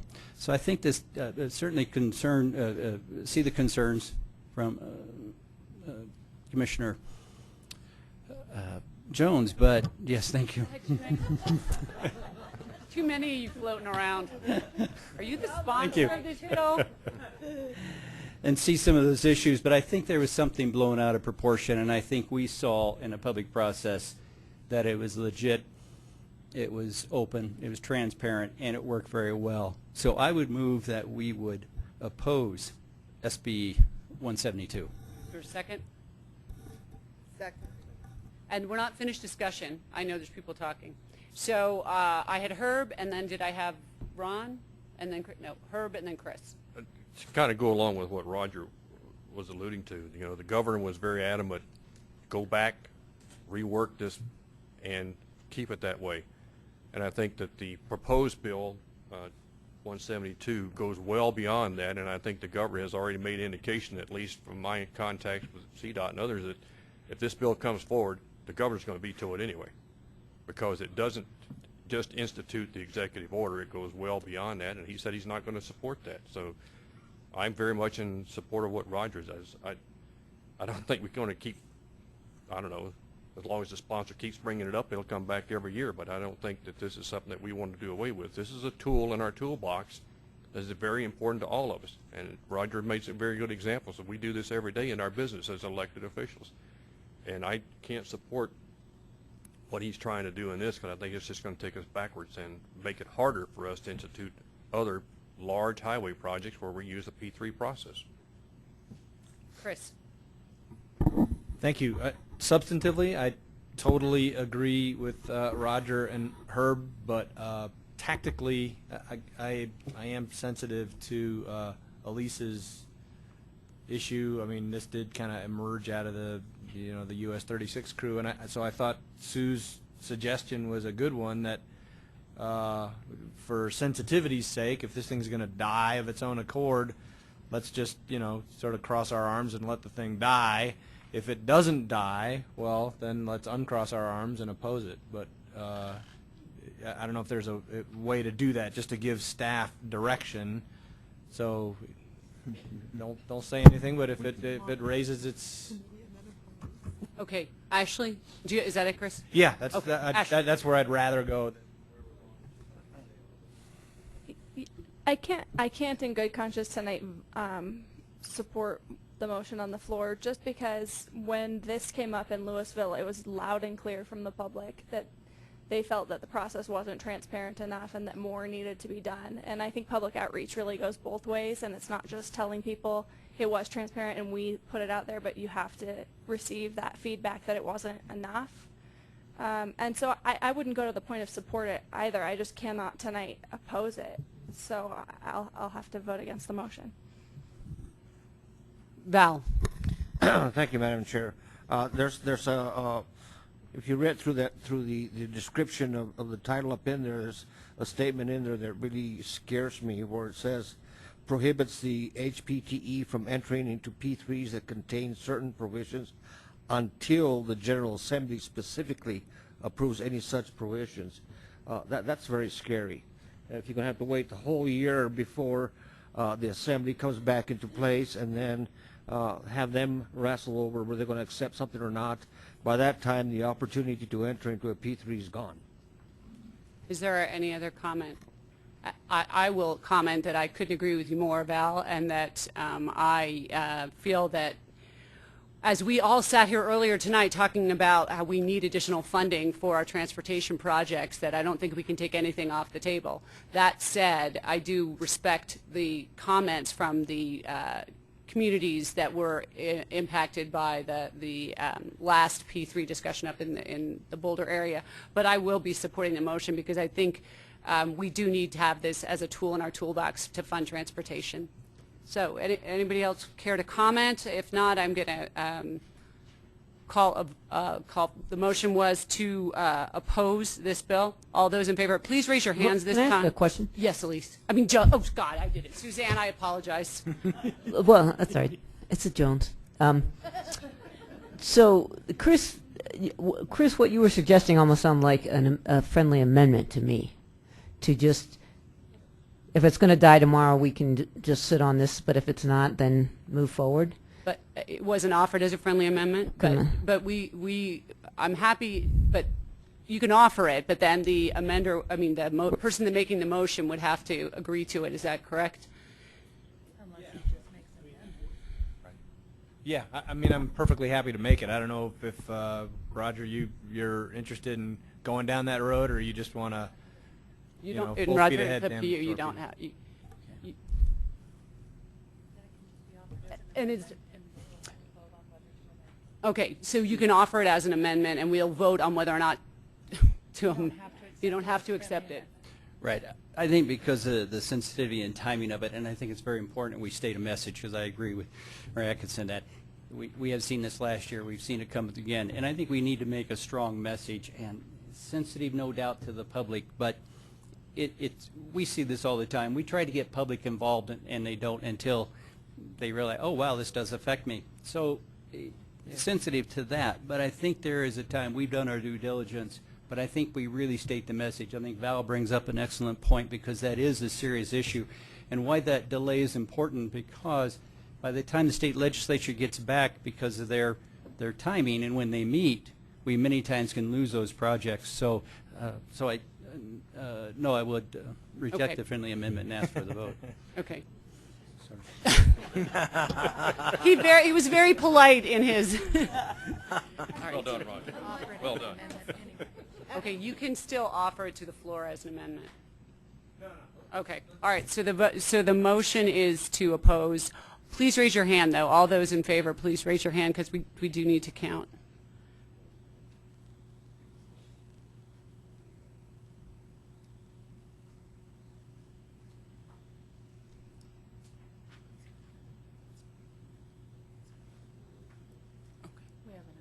Okay, the motion does carry, but for those of you who's opposed, go ahead, just so you feel good about it.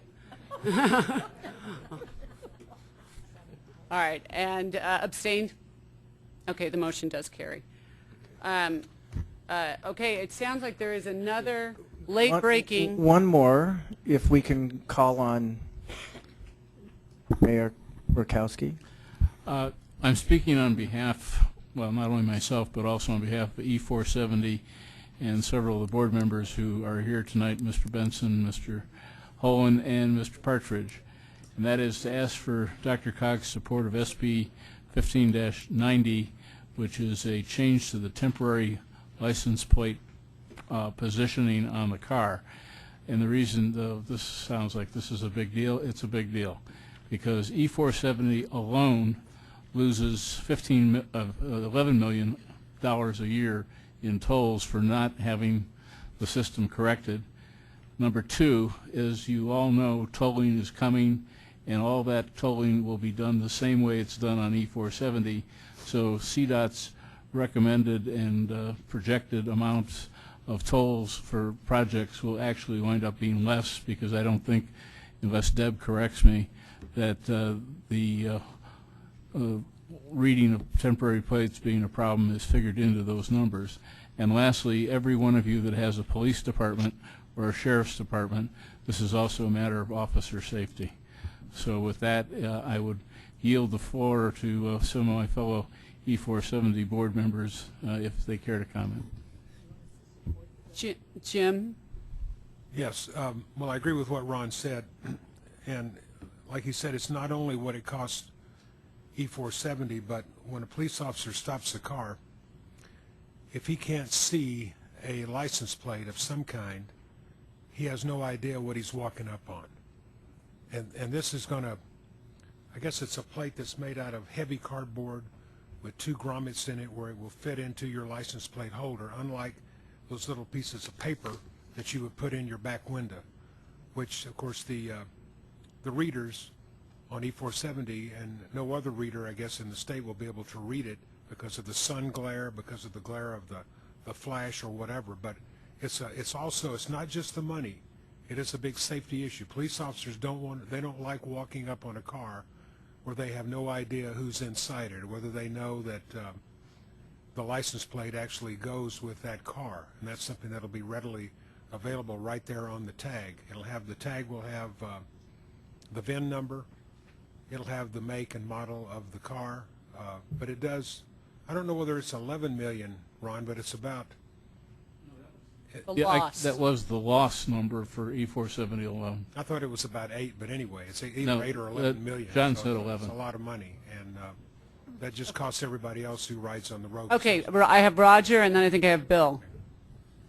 And, thank you, Mayor, for bringing this up, because it certainly is an issue.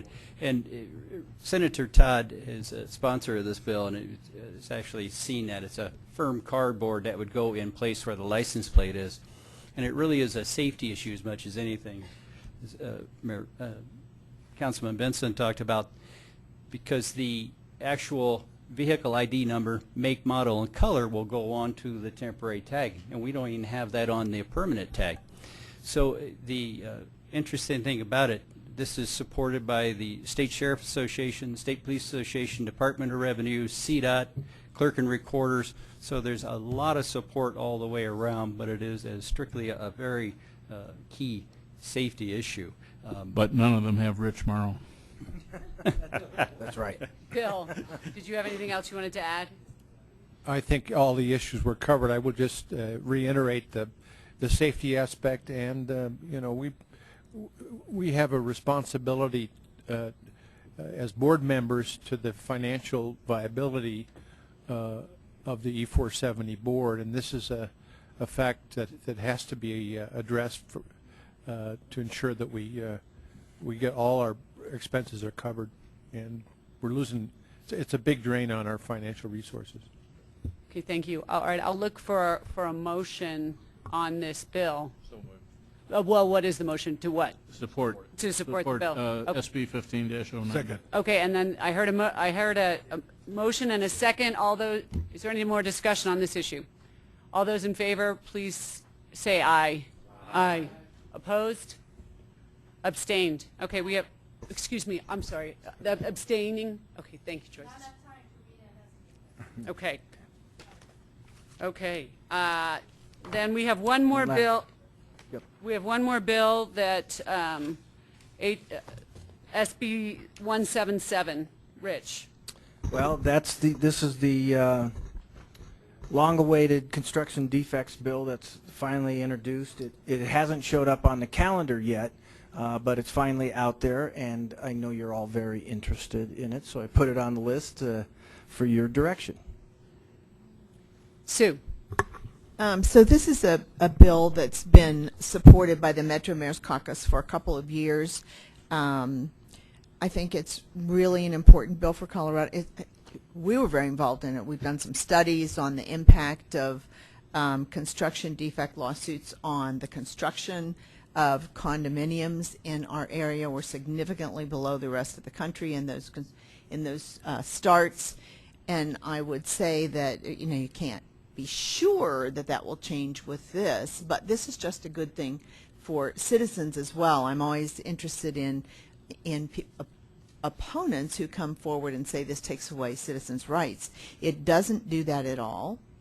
It says that an HOA board of directors can no longer institute a lawsuit by themselves without approval of any of the owners and without notifying them of the effects of that lawsuit, among other things. And then it also requires some work with the builder/developer to correct defects before lawsuits are undertaken. If they're undertaken by an HOA, then every home/condominium in that HOA is impacted by it. They can't refinance their house. They can't sell their house. Nothing prohibits individuals from suing. Nothing prohibits a class action lawsuit by some members of that community. What it does is say the HOA can't do it on their behalf without letting them know. So I'm a strong supporter. I'm going to move that we take a position of support on this bill. Okay. And Herb had raised his hand to speak, so Herb. Yeah, just kind of going along with this, what we're trying to do with this bill is to get a bill that is complementary statewide. Otherwise, what we're going to see is for every municipality, every township is going to end up passing an ordinance, and then they're going to go shopping for who's got the best ordinance in the area for them. That's not beneficial to any of us to have this start. The problem is we've got to get this through the legislature, which last year there was an attempt made. It came in as a late bill. The senator is from the Westminster area. We're supporting him from that standpoint. But looking at what's best for the community and the region is we need a single bill that helps fix this, not 51 versions of a bill.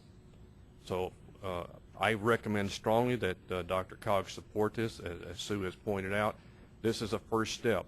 Is it a cure-all? Probably not. But we certainly aren't doing anything about it where we're going now, because we just cannot get construction going in the condominium, which is also looking at it tied to a potential affordable housing. That's another piece of this that we have got to keep in mind. That's the one activity where affordable housing comes into play. So we have got to try to figure this out, and at the state level is the best place. So again, I think Sue's point is very, very supportable. Okay, I've got Bob, then I have Jim, then I have Suzanne, and is Shakti, and then was that, okay. Okay, Bob. I wanted to point out that from the building, commercial and industrial building, specifically commercial, since this is attached housing, the industry strongly supports it, as you might imagine, and people like Hispanic Contractors of Colorado, Associated General Contractors of Colorado. It crosses union and non-union lines. NECA, National Electrical Contractors Association, supports it, as well as ABC Rocky Mountain, which is a merit shop advocate. And it's not only the construction industry, but it's also designers. So American Institute of Architects supports this, as well as the American Council of Engineers. So it's the consultants, it's the architects, it's the builders, it's the elected officials.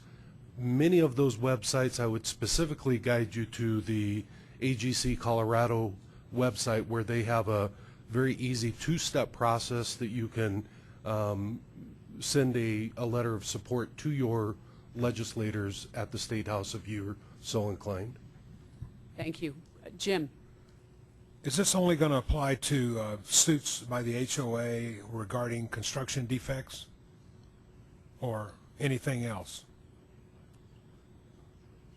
It applies to condominium units and HOAs and condominium units. I'm not sure anything else. But it only concerns construction defects. In other words, it would be saying that the HOA itself could not be the plaintiff in a suit involving a construction defect. It doesn't say that. It says there's a process. There's a process. If they follow this process, yes, they can still, if the members vote 51% to support it, and if they're all advised of the consequent, you know, that it's going forward, They what can't the do it without consequences that. might be, and they've tried remediation, then yes, they could still institute a lawsuit. And so this would obviously would have only prospective application, but it would concern HOAs and condo associations that were now in existence, right? Future. Now and future. Yeah. Well, that's what I'm asking. Now and future. So I'm sorry, I thought. Now and future. Well, what if a declaration had a provision that specifically gave the HOA the right to do that? The Constitution says they can't pass anything that would interfere with the enforcement of existing contracts. The HOA declaration is a contract between the owners. So I don't know how would that be treated. Ask the question again. Well, what if the declaration specifically gave the right to the association without going through this process to bring such a lawsuit? It seems like if this bill attempted to limit that, it would be a violation of the Constitution of the state of Colorado. Maybe even the U.S. Constitution, but it doesn't have a specific provision.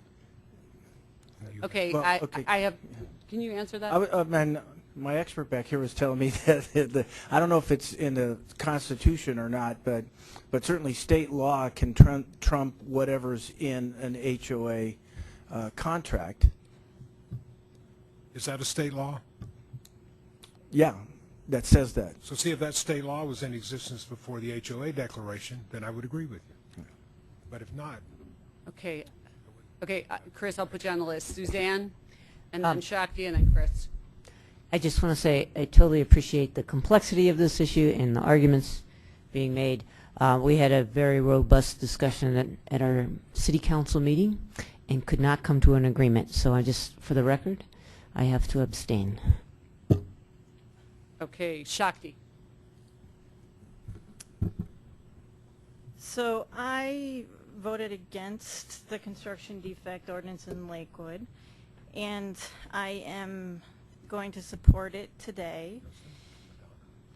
So first of all, I think it is in fact complicated. It's not just a straightforward thing. And my concern in the previous vote was that the governing documents are basically written by the developers, and part of what the legislation says is that you can't change the governing documents, so you go back to those original documents. And my concern was that I felt that it would make it so that, I mean, if I was writing the governing documents, I would say you can't go, the arbitration is binding, you can't go forward to court.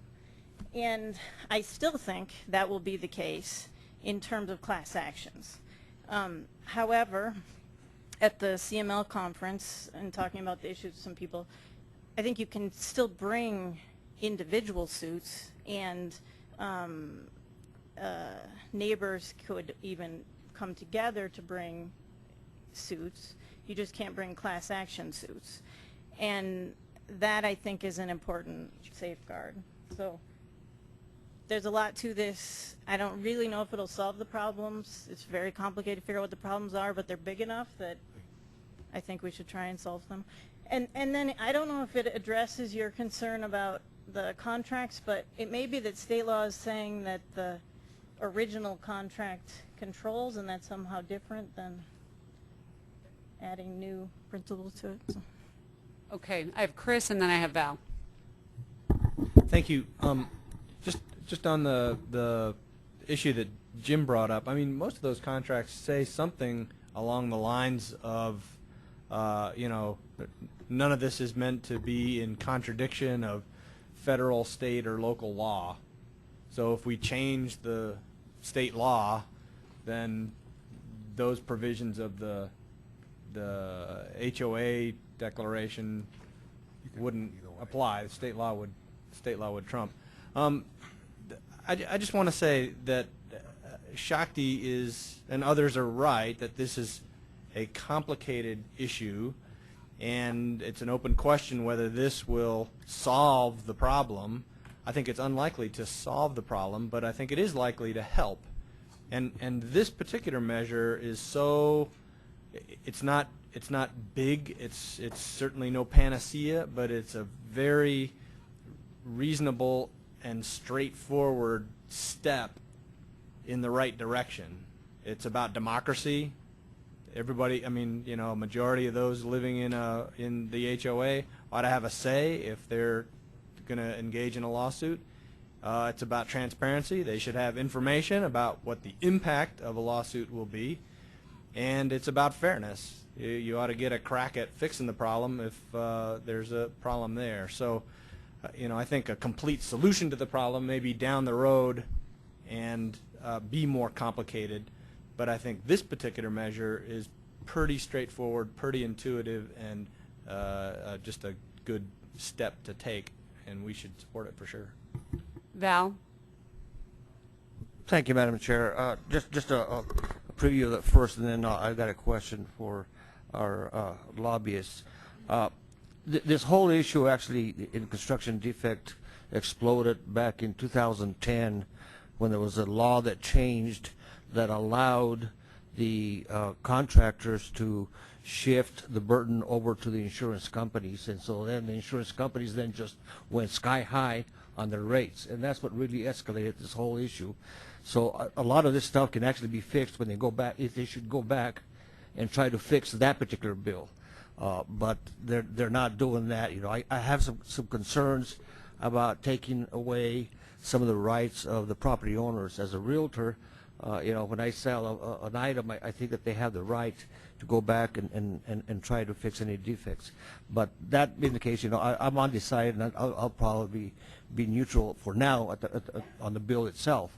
But I guess I had a question. Is my understanding is, you know, and you know how rumors go, okay, is that the Speaker of the House has about 2 or 3 items on this bill that she does not like, and has made it very clear that unless they fix them, it's dead upon arrival. Have you heard that? It's pretty consistent. Sorry, that's pretty consistent with what I've been hearing. Okay, I have Laura, and then I have John. I just want to say I have not brought this to my city council. It is a complex. Oh, your mic, can you make sure that yellow? Oh, sorry.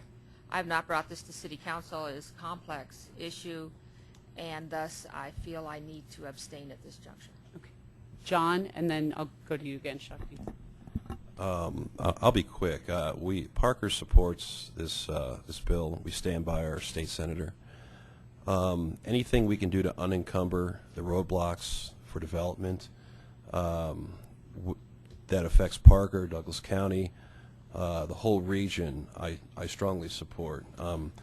Too much legislation gives us obstacles which is very difficult to overcome. And being a person who owned a company who dealt in this area, condo development is very tough to begin with. And if you put restraints on condo development, it is just catastrophic to creating those type of projects. Shakti?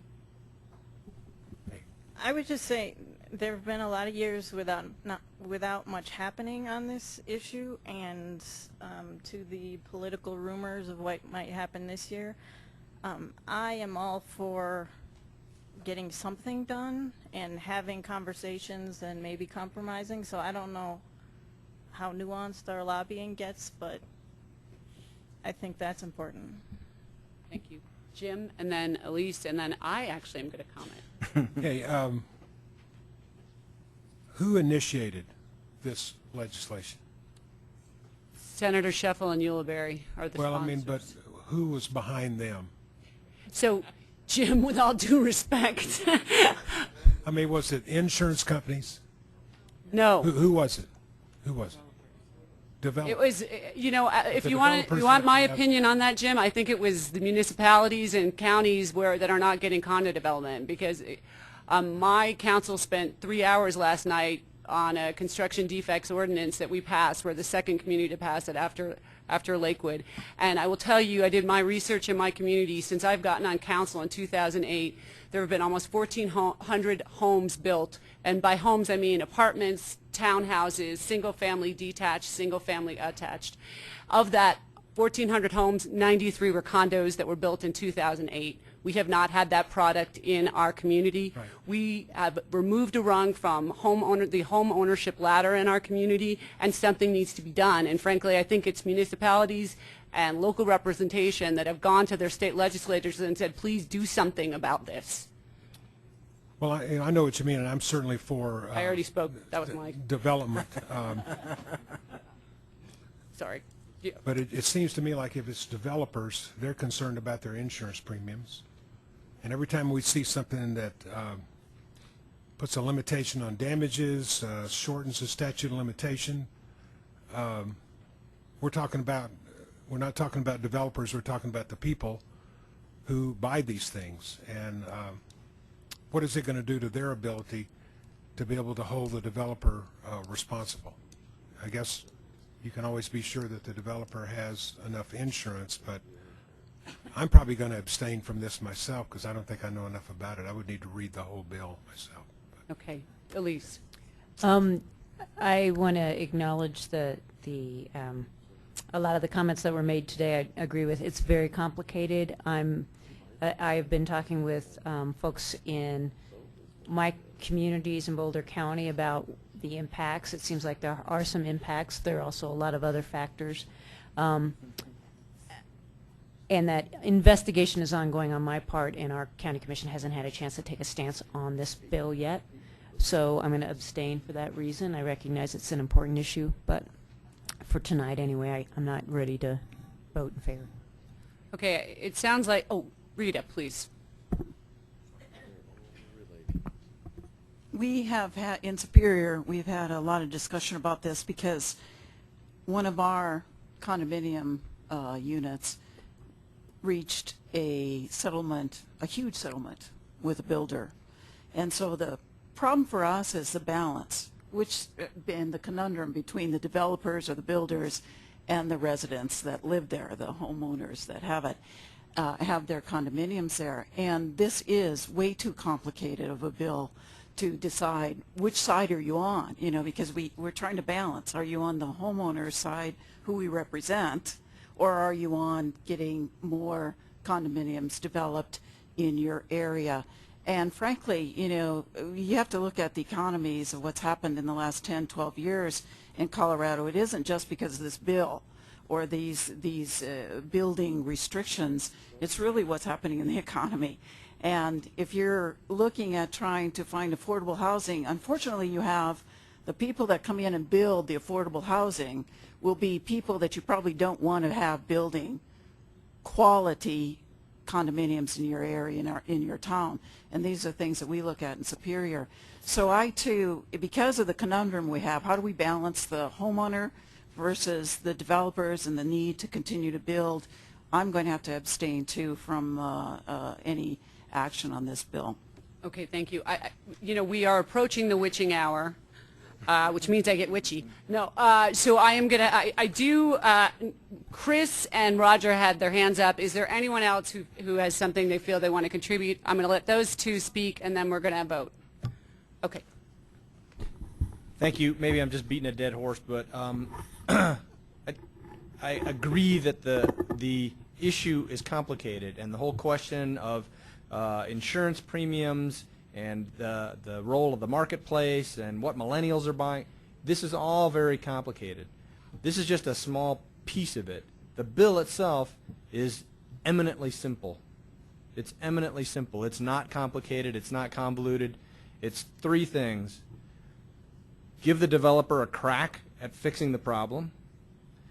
Inform the homeowners of what happens when you sue because your apartment becomes encumbered if you're in a lawsuit.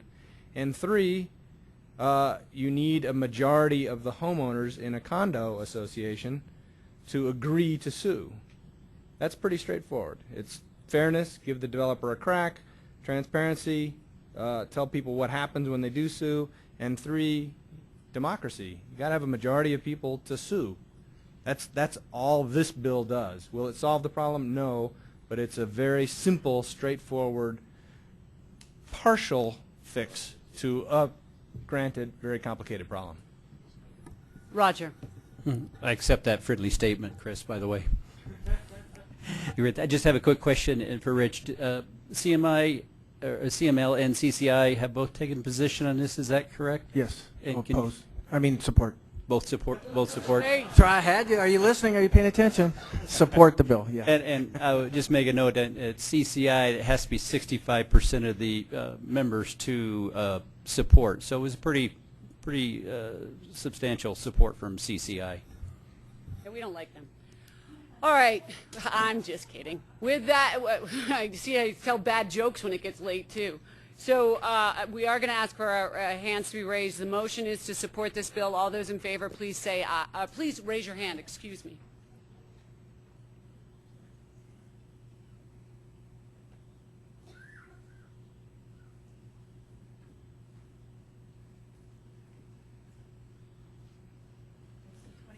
All those opposed, please raise your hand. And all of those abstaining, please raise your hand.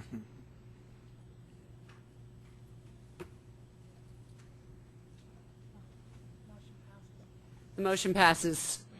Okay, I think that was it, Rich? That is it. Okay. If I can just for 10 seconds, I would like to acknowledge our lobbyists before you move on. These last these first couple months of the session, particularly on the aging bills, Ed and Jen and George in the back have been really helpful. Please stand up so we see you guys, and thank you for your efforts on behalf of all of us. Okay, thank you, Rich. All right, moving on to agenda item number 13. Move to adopt the fiscally constrained 2040 Regional Transportation Plan and the associated DRCOG CO and PM10 conformity determination and the Denver Southern Sub-Area 8-hour ozone conformity determination. Jacob. So moved. No. Just saying. No. No. Jacob. Madam Chair, members of the board, thank you very much. I will be efficient, but I do want to give this item the attention it deserves, but I appreciate your enthusiasm. This is certainly an important milestone. A lot of work has gotten into getting us to this point, so let me walk you through it. We're talking about the 2040 Fiscally Constrained Regional Transportation Plan. This is a federal requirement, and there's some federal requirements that go with it that I want to make you aware of. First, we need to adopt and obtain federal certification for our new regional transportation plan by May. The federal transportation legislation, MAP 21, says we need to have a conforming and approved plan by the feds every 4 years. 4 years ago in 2011, we adopted our 2035 plan in February, and the feds certified it in May, so we're trying to stay on that same schedule here with our new 2040 plan. We need to show revenues that are reasonably expected through 2040, known as fiscal constraint, to fund our system preservation and new projects in the plan. We need to identify individual regionally significant, meaning our big ticket roadway and rapid transit capacity projects in the plan. And we need to identify implementation staging periods, 5- and 10-year staging periods of networks of these projects that we model for air quality conformity.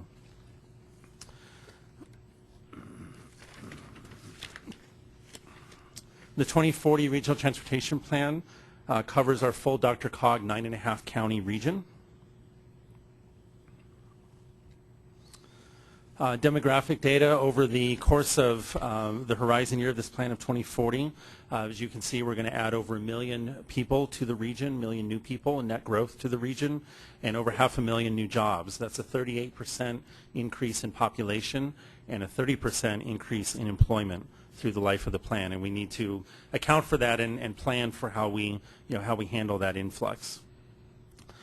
Taking a look at revenues, again, that term of fiscal constraint, that federal term that we need to have revenues available to pay for the projects that we put in the plan. We believe that we'll have about $106 billion through 2040, through the 26-year period of the plan. That sounds like a lot of dollars. You'll see in a second that we wish we had even more, as we've talked about tonight. But of the money that we have available, what this pie chart is showing is that this is the sources of revenue, and the revenue sources that are in the yellow to orange color palette are actually local revenue sources. So the majority of the money that we have available are local funds that you all are bringing to the table, whether it's RTD sales tax or your general funds, or developers and new projects as they get built by municipalities and by the private sector. So most of the funding we have is local funding, and then in the blue to purple color palette are the federal funds controlled and administered by DRCOG, CDOT, and RTD. So, we've actually already talked about this slide without realizing it. This has come up in several items tonight, and as we've talked about all through the evening, we do have a fair amount of money, and we can do some important things, but we need even more, and we have a shortfall. You can see at the bottom of the screen, again, that $106 billion number for our fiscal constraint through the planning horizon, but our estimated total needs in our MetroVision is about $153 billion. And you can see this breakdown of the chart here, the different project categories in which we do that analysis of the money that we think we'll have available and where we're coming up short. Some are pretty close, some there's a bit of a gap for sure. Projects in the plan. Projects may change after EIS or other studies define specific details. So as these projects go through these specific planning studies and processes, they look at things like exact alignment, cross-section, cost gets looked at again, as we talked about earlier, construction schedule, other details of these projects. So we amend the plan really frequently. We say that this really is the plan of the moment. We amend it frequently. With adoption of this plan, we will go back to our twice-a-year amendment schedule. And so we will amend to address project changes as they occur through EIS and other studies. But again, we need to adopt and obtain federal certification for this plan by May, and then we will amend going forward. Here is a map of the fiscally constrained roadway capacity projects. So again, these are our big ticket roadway widening, interchange capacity type projects. The projects shown in red are federal and state funded, what we call regionally funded projects, and all the projects in blue are projects that you all as municipalities are funding through the plan. Similarly, this is 2040 fiscally constrained rapid transit projects and systems. So this is the components of fast tracks that are fiscally constrained through 2040, as well as other rapid transit projects that are that will become part of our rapid transit system. Switching gears to air quality, this is a map that shows, this is ozone, and I'll talk about air quality in a second, but just wanted to give you an example. This is an ozone map of our ozone non-attainment area for the Denver region and northern Colorado. The area in yellow is the what we call the northern sub-area, and the area in light blue in our DRCOG region is our southern sub-area. So if you wonder why the motion is so long, this is one of the reasons, because we're adopting air quality conformity documents that go along with our plan, and this is an illustration of ozone that we plan for through our transportation planning process. So on air quality conformity, the 2040 Regional Transportation Plan must address ozone, carbon monoxide, and what we call PM10, which is particulate matter, pollutants. The transportation projects that I just showed you on the two maps, and these are the projects, by the way, that you approved for air quality conformity modeling back last July. So that conformity process takes several months, but we've been modeling these projects, and they're included on those air quality staging networks, those 5- and 10-year networks of projects based on a rough estimate of, within a 5- or 10-year period of implementation of those projects through 2040. The good news is that the 2040 RTP did pass all the pollutant emission tests for regional air quality conformity, and that's part of the documentation that makes the motion so long. Public comment. We had a 30-day public comment period culminating in a public hearing at the January 21st board meeting. At that public hearing, we had oral testimony and written comments from about 15 speakers opposing the I-70 East widening and reconstruction project as currently proposed in the supplemental draft environmental impact statement. Your board meeting packet includes materials from the City of Denver supporting the project, as well as a CDOT letter that's also at your seat addressing those concerns that were raised through the public comment period. And you're going to hear more from CDOT shortly about this project. You know, when we talk about the I-70 project, the total project is a big project. The 2040 RTP includes the I-70 project segment from I-25 to I-270. Finally, on the adoption schedule, so in January, TAC recommended approval of the 2040 RTP. Yesterday morning, RTC also recommended approval.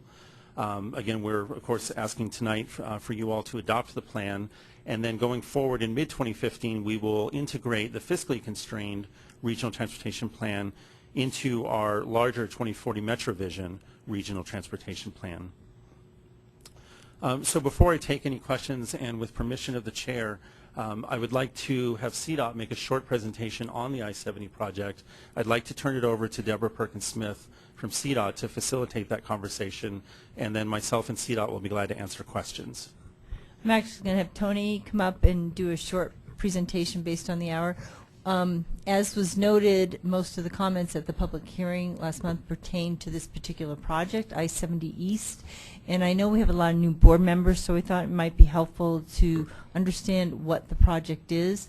And as Jacob mentioned, we're in the NEPA phase, so things can change during that. And so it's really a placeholder at this time in the RTP. So Tony? So good evening, board members. I'm Tony DeVito. I'm CDOT Region 1's Transportation Director, and I can't imagine how many times I heard short. I know this is like Vegas. There's no clock on the wall. I hope you guys are pumping in oxygen. You guys are really going here. So I'm here tonight to really touch on a project that we've been studying for better than 12 years. I will try to be brief, and if I don't hit on any specific concerns, please don't hesitate to ask. So as with any major project that CDOT undertakes, we're following NEPA. We started in 2003 in preparing an environmental impact statement, originally jointly with RTD. Luckily, they got funding and they broke away on their fast tracks, and we continued on. The total project, as you can kind of see up here, stretches 12 miles between I-25 and Tower Road. That's our entire study area. It's a challenging area. I-70, when it was first constructed, went through two vibrant communities, Elaria and Swansea. And so we're working with these communities and a lot of past history and a lot of past mistrust, and working to regain trust. But this corridor also has over 1,200 businesses. This is a lifeline for Colorado. Those 1,200 businesses employ 22,000 employees, and so they are located on this corridor for a specific reason. So you've got a little bit of different backgrounds on this corridor. One of the things that really started us to look at this corridor was a little bit of worry. This viaduct stretch of about 1.8 miles long just celebrated its 50th year birthday. It is a narrow 3-lane structure in each direction, no shoulders, and has undergone over the years numerous different repairs. In the picture on the right, you can kind of see those small little white segments were the offset expansion joints that were failing and now are connected. That repair in 2009 was a $30 million repair and estimated to buy us about 10 years. So we've been studying, doing repairs, and we got 2 clocks here ticking. So this was also the poster child for the Faster Bridge Enterprise legislation. Of the remaining 30 worst bridges, we've addressed all of them except for this one. So this NEPA study is unique in the fact that our no-build alternative does have a build. Our no-build alternative does replace this bridge. It's a $550 million solution, and it would replace a 6-lane structure, elevated structure, with a 6-lane elevated structure. That's very unique. I've never been involved in a NEPA study that's had a no action that does involve a $500 million worth of work. So next slide, you can kind of see where we began. You know, after the first 8 years, we were at a stalemate. Very frustrating. In 2008, I was the old Region 6 traffic engineer.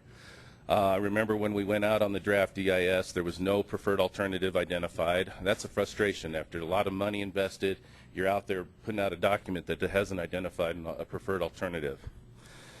You know, in 2011, a year-long pact was created, and that was a 16-member group of stakeholders, community members, business members, and they dove into this for a full year. And after that year, only thing that they could come to resolution on was that the interstate needed to stay on its existing location. There was a reroute alternative that was discussed. That was the only thing that this group could agree on. So in the current alignment, they couldn't agree whether to build an elevated structure to the north and take out a grade school, or to shift it to the south and take out Purina. And so it wasn't until 2012, when Don Hunt came on board, that he kind of asked us to go back and look at all the different alternatives. And that's when the partially covered lowered alternative was re-looked at, and it's actually been the only alternative in all the community meetings and everything that we have done that has gotten us off the center and moving forward. So where are we at now? Well, we're still studying. And the supplemental draft was released over the summer. It did receive about 900 comments, and on a NEPA study this large, that's not out of line. And I know that there was a lot of concern about air quality mentioned. I want to recognize and talk about that this study has the Colorado Department of Public Health and the EPA as review agencies. They are part of our team, and we're working with them. And this study will not get a record of decision unless we get approval on the air quality methodologies. So we feel that we are working in concert on this alternative, that we've gotten the head nods to this point, and it will not move forward unless it meets that air quality. That's just the bottom line. In addition, I can tell you that we've made commitments, recognizing that this school will be in the area of a lot of construction. So the Swansea Elementary School will get new doors, new windows, a new HVAC system because of the impacts associated with the construction dust. We have made those commitments. We continue to work with the community. It kind of leads also into another concern that was brought up, is relocations. In a project of this magnitude, we are going to have relocations, residential and business. And in CDOT, this is one of the most difficult at times things that you'll ever have to deal with, and we take it very seriously. We follow a very prescriptive methodology called the Uniform Relocation Act.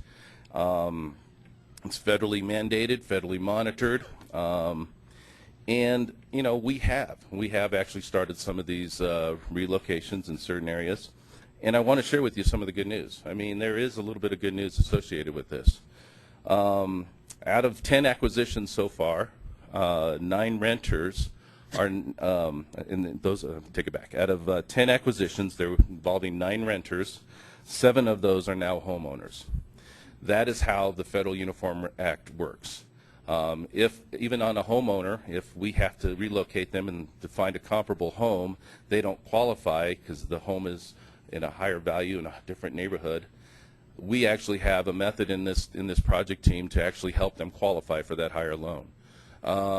We are very sensitive of this, the environmental sensitivity of this community, and we are working very upfront and forward with them. Kind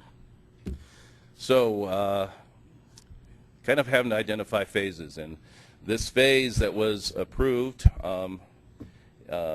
in December by our commission, we kind of went back and said, commissioners, you got 3 options here. The first one scared me a lot, repair and maintain the existing viaduct.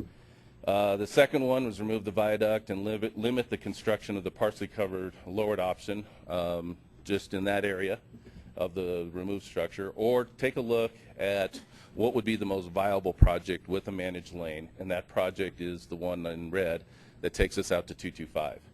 and that is at $1.17 billion.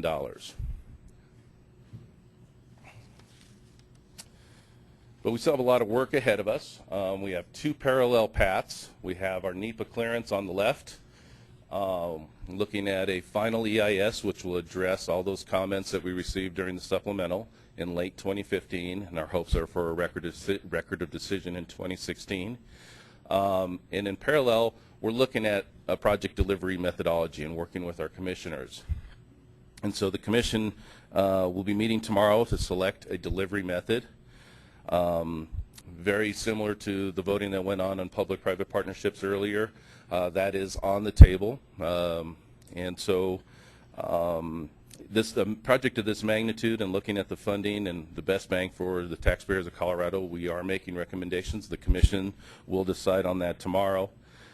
Based on tomorrow's meeting, we're looking at a request for qualifications. And what we really want to do is really start testing this with industry. The best way you can do a project of this magnitude is to start testing how industry, and we're talking national and international firms, are reacting. So we will see first and foremost the interest in this project once we get the request for qualifications. And then we'll be drafting an RFP in summer of 2015 and hopefully into a selection and breaking ground tied to the record of decision. Questions? Are there any questions? Val? Just a comment, I guess. I noticed that you found a solution to address the elementary school on the north side, but I actually didn't want to disturb the dogs on the south side, evidently, with Purina, right? We wanted to find an alternative that really kind of did meet both. Purina plant is it was very much talked about in the communities and with the city of Denver. The workforce that's associated with it it's a viable it's an importance for this community. So wanted an alternative that did maintain and really the other thing that the partially covered lowered alternative does is by lowering the highway, creating this 4-acre lid. It connects the neighborhoods that were actually divided. And their only connection after the interstate went through in this viaduct was under a dark bridge across 46th Avenue. By taking the opposite approach and looking at it conversely, lowering the highway and letting them have the sun and a connection between the two neighborhoods has been positively received. You know, it's still a tough thing for the community. You know, but we're trying to balance all the needs from DIA, maintaining interstate access across this great state, and everything that's needed to connect to the Denver area. Thank you, Tony. Is there any other, Bill? I have been concerned for the last probably 15 years that structure is going to collapse, and I'm glad that we're proceeding at least in somewhat of an expeditious manner to get those issues resolved. The question that I have is, how the hell are we going to fund this? Okay.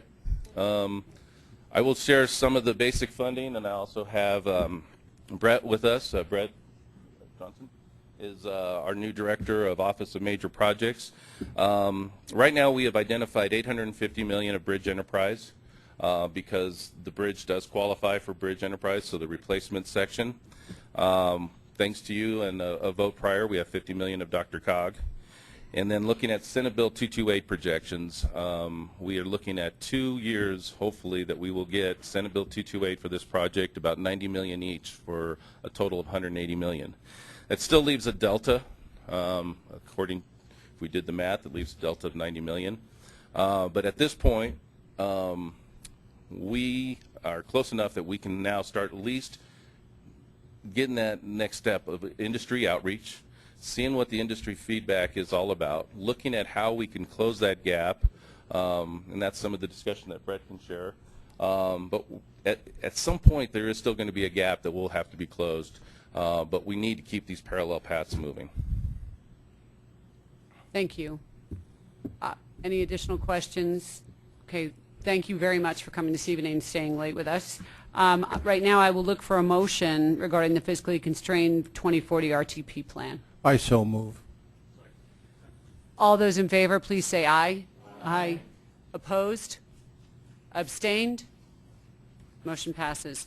Our last action agenda item, number 14, move to approve actions proposed by DRCOG staff regarding implementation delays of the TIP projects. Todd, thank you. Thank you. And I'll try to keep this short also. Oh, yes, you will. All right. So the TIP does outline for each project that's DRCOG selected projects. It outlines what are the potential phases by year. You know, these could include design, right-of-way, environmental construction, study, bus service. And DRCOG staff reviews these for each individual year. We also receive feedback from CDOT and RTD as far as if these projects are determined to be delayed or not. And if they are contained within the report that you see attached. And the policy for this year, it continues to be, is that each phase can only be delayed once or those funds are returned. If it is determined that there is a project that is delayed, DRCOG staff does sit down and discuss those, has a conversation with that sponsor, and develops an action plan going forward to get this project up and going. So those delayed phases, of course, are the subject of this report. So the first year delays, there was 23 total projects. However, the good news is that there was phases initiated on 8 of those, so no conditions were placed upon those.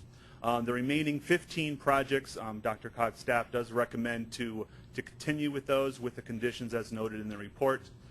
Just one small caveat for one project that was delayed for a second year on the Wheat Ridge Kipling Trail project, which has been a discussion of this board the last few months. So per action a couple months ago, you allowed that project to continue without any policy enforcement, but the good news is that project did go to ad a few weeks ago.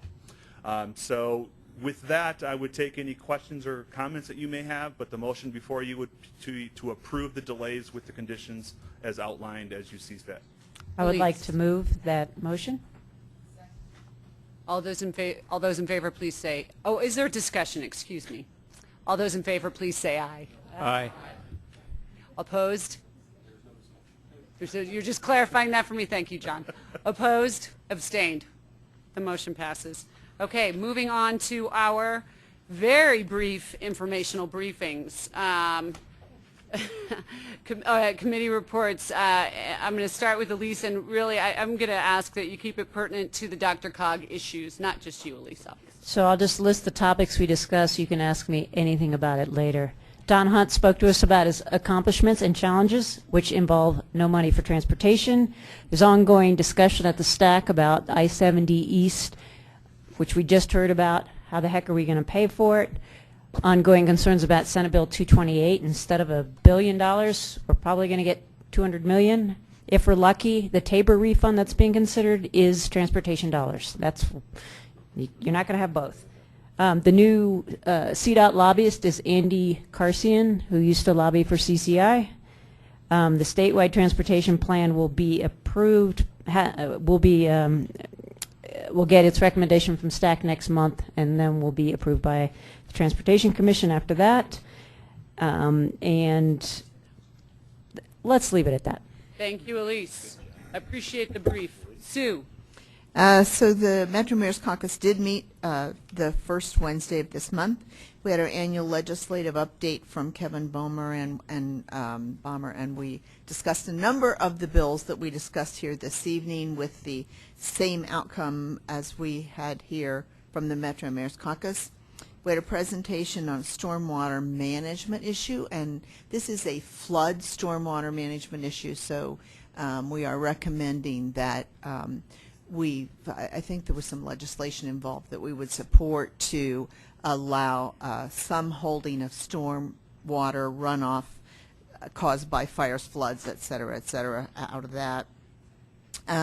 We did have an update on what we call the owner-occupied attached housing, construction defects from Mayor Murphy. And we had discussion, as you may know, we have a committee working on URA/TIFs. That will meet tomorrow, our third meeting. And then we also had a discussion on a transfer, which I think should be of interest to DRCOG. pulling together a transportation Metro Transportation District Working Group. Again, that was part of the Impact 64 discussion. The objective of this group is to try to find, again, some sort of funding, additional funding source for the region. We think probably the worst thing we can do is start splintering off into RTAs for State Highway 7 or C470 or, you know, a million little RTAs. So we're hoping to pull together a varied group that can discuss potential funding for that. And last but not least, we discussed the Rocky Flats burn issue with a letter that we endorsed suggesting exploring other alternatives, and before we could even get the letter out, they did, and they postponed the burn. Can you write a letter for me? Yeah, exactly. And so that concludes our last meeting. Next one will be, this is April. And there was a coup d'etat and Sue took over. Yay, Sue. Oh, yeah. Bennett rule the world. Okay. Oh, Don's gone. No county commissioner report. Sorry. All right. I'm just kidding. Do you have something to share with us, Roger? Actually, there was no meeting in January, Yay. so no. Yay. Okay. Jayla, Advisory Committee on Aging. Meeting's Friday, so no report. Okay. Yay. Joyce, I know we met. Where are you, Joyce? Okay. Okay, we had a presentation by Governor Bill Ritter on regarding EPA's Clean Power Plan. That's 111D. It's 13 western states coming together to discuss and agree on how to put together state plans to meet that.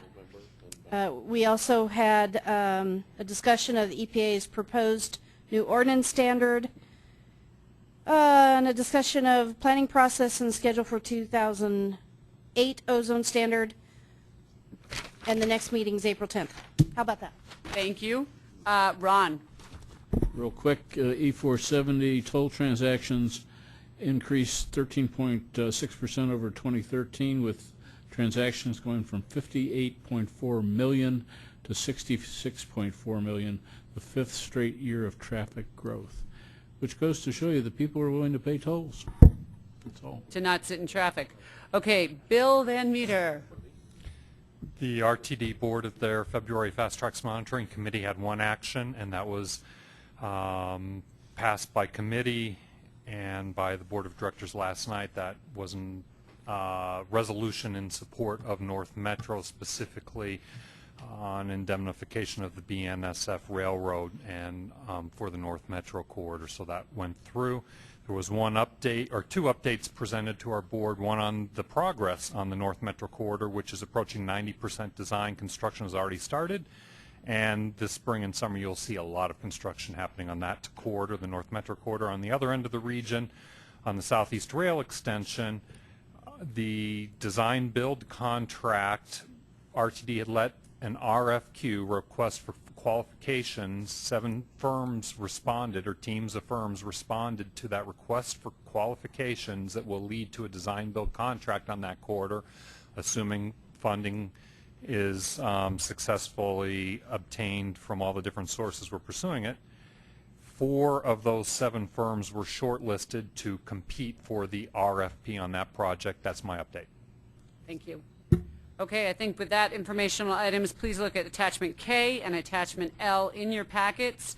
Our next meeting is March 18th.